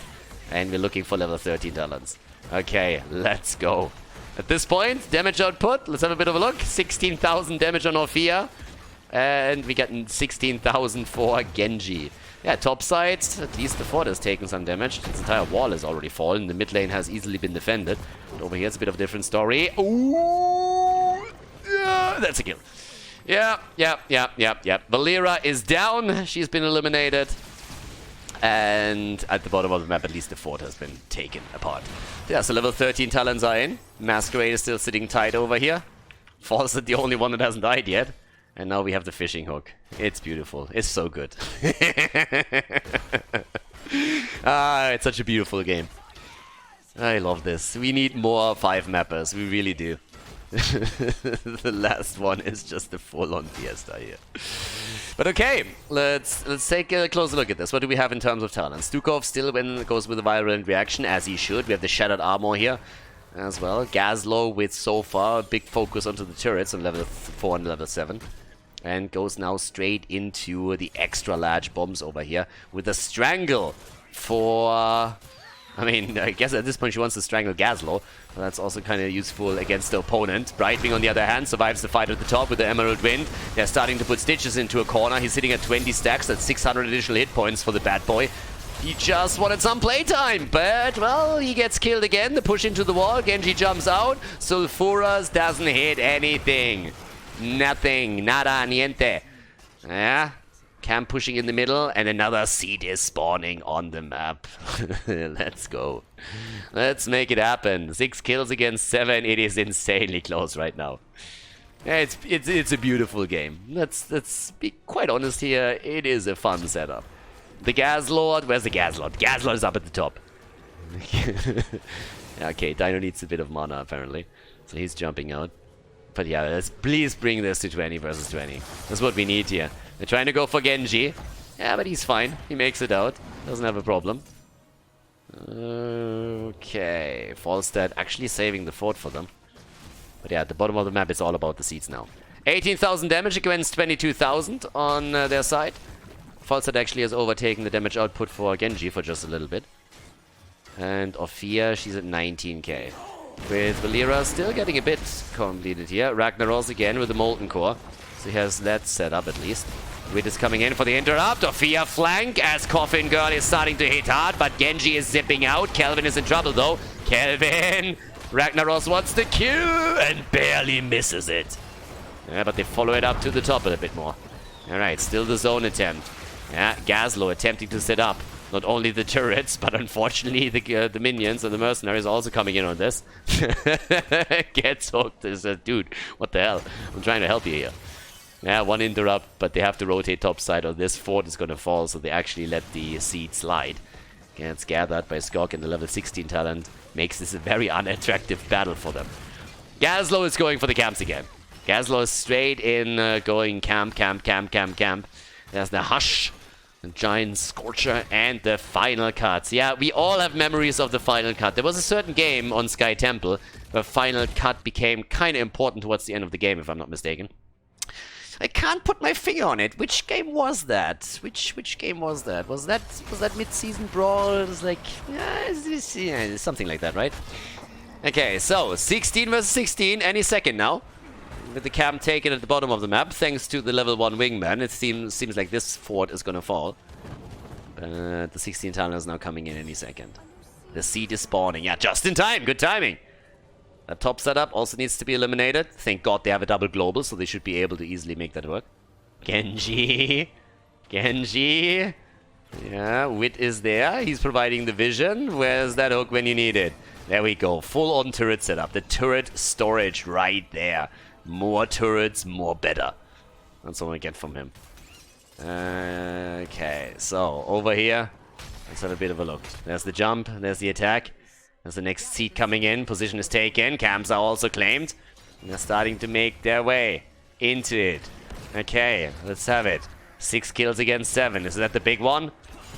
Yeah, Masquerade gets the quest completed just before the fight starts. Good timing. That's the moment. Also, Stitches with the digestive juices over here. Cooldown reduction, that's important. Again, the level 1 talent increases your hit point pool and Devour is based off it. The kill again with a swift strike against Dukov. Brightwing is dead too. The supports are already out, but Valera is eliminated as well. And that's a 3 versus 4. Couple of turrets are still up. Arthas can heal himself. Those ghouls, by the way, what the hell are they doing? They're just standing there. It's like, dude, like, we're gonna kind of have any part in this. Apparently a little bit confused because of the Emerald Wind. That's at least what it seems like.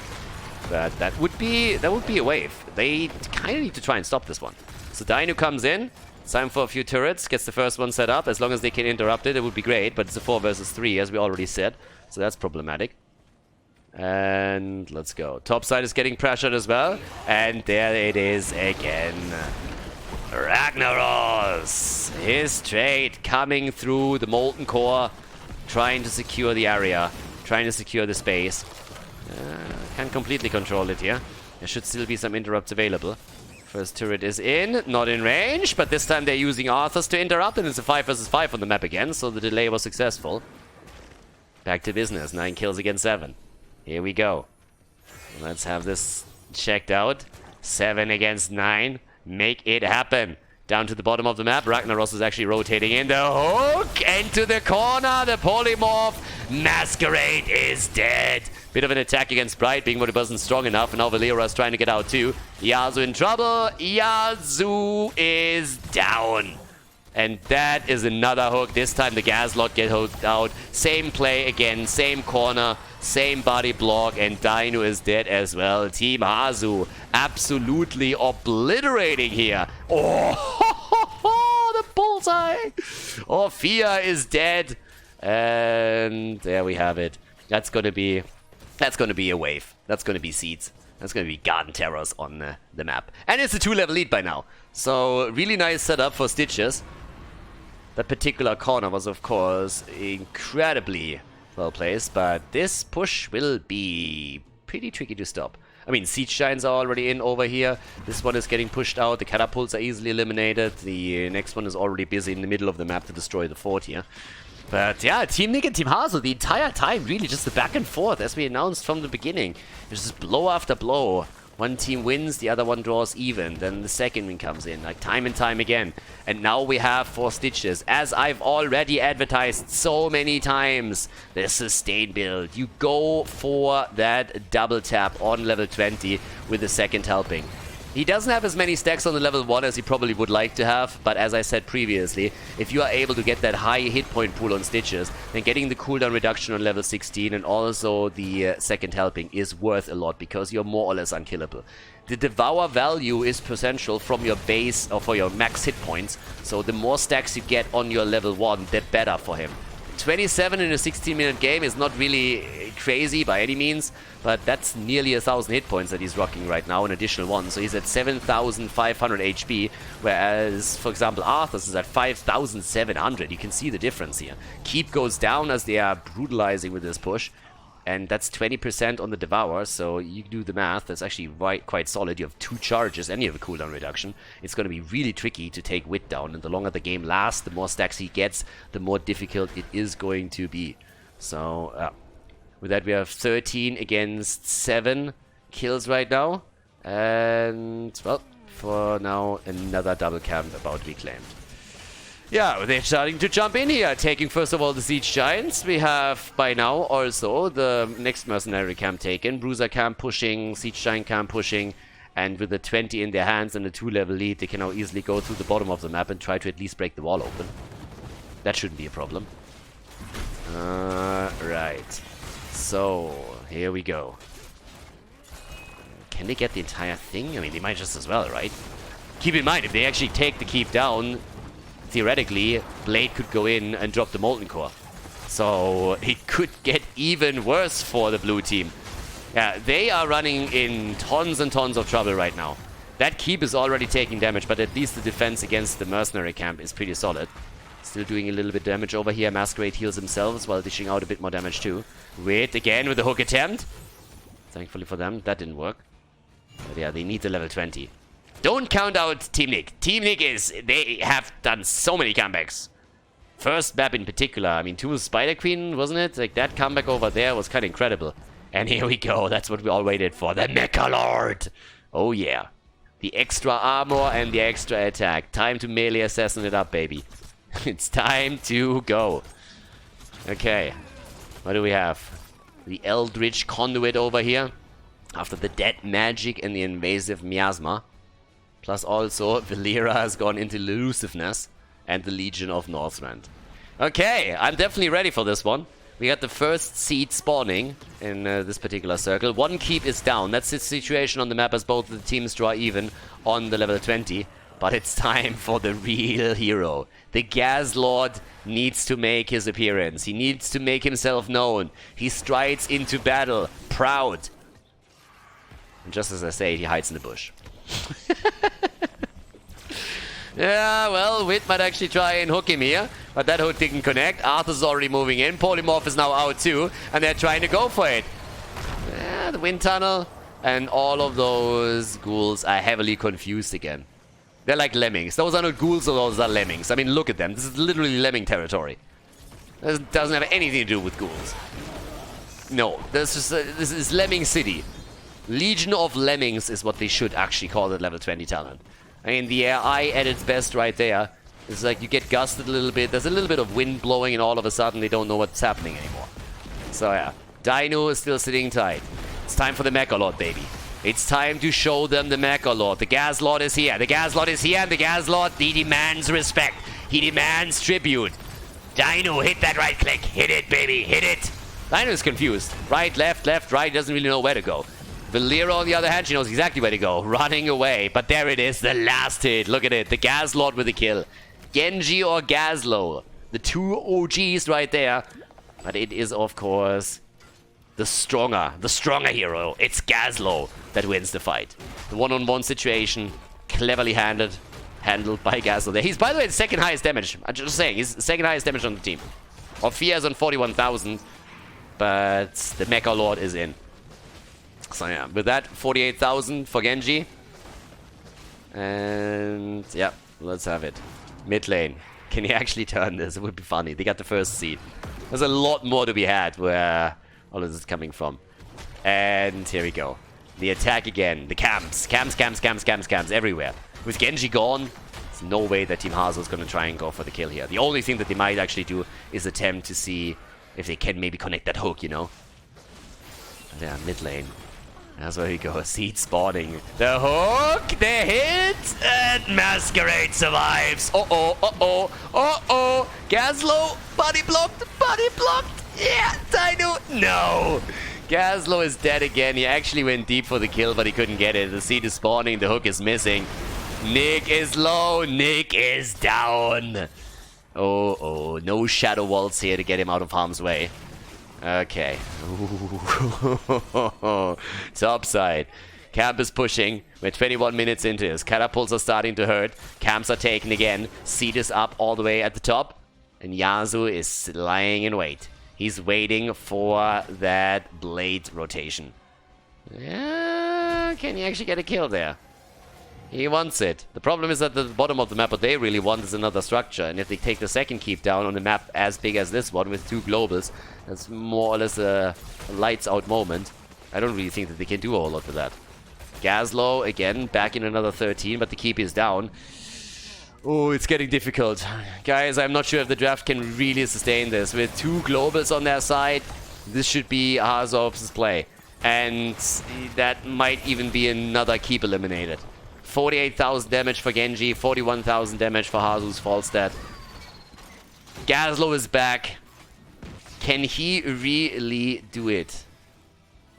Oh, yeah, topping the damage numbers on pretty much everything here. Okay. Top side, there's the lockdown again. Ah, they could have gone for Stitches themselves. They picked Arthur's instead. And there's the big boy hook. Oh my god. And they come again. The ghouls are moving in. Valera trying to go towards Falstad. But again, the trade on Ragnaros. They gust into the wall. The kill against Nick. Rag gets the kill. There's the follow-up. Stukov is down. It's looking bad. The one-man army. Where's the one-man wrecking crew when you need it? Rack them, baby. Rack them. It's literally... Wreck it, Ralph! Go! No! Banana Age gets away. But yeah, the Gazlord top damage now. Top damage on the Gazlord.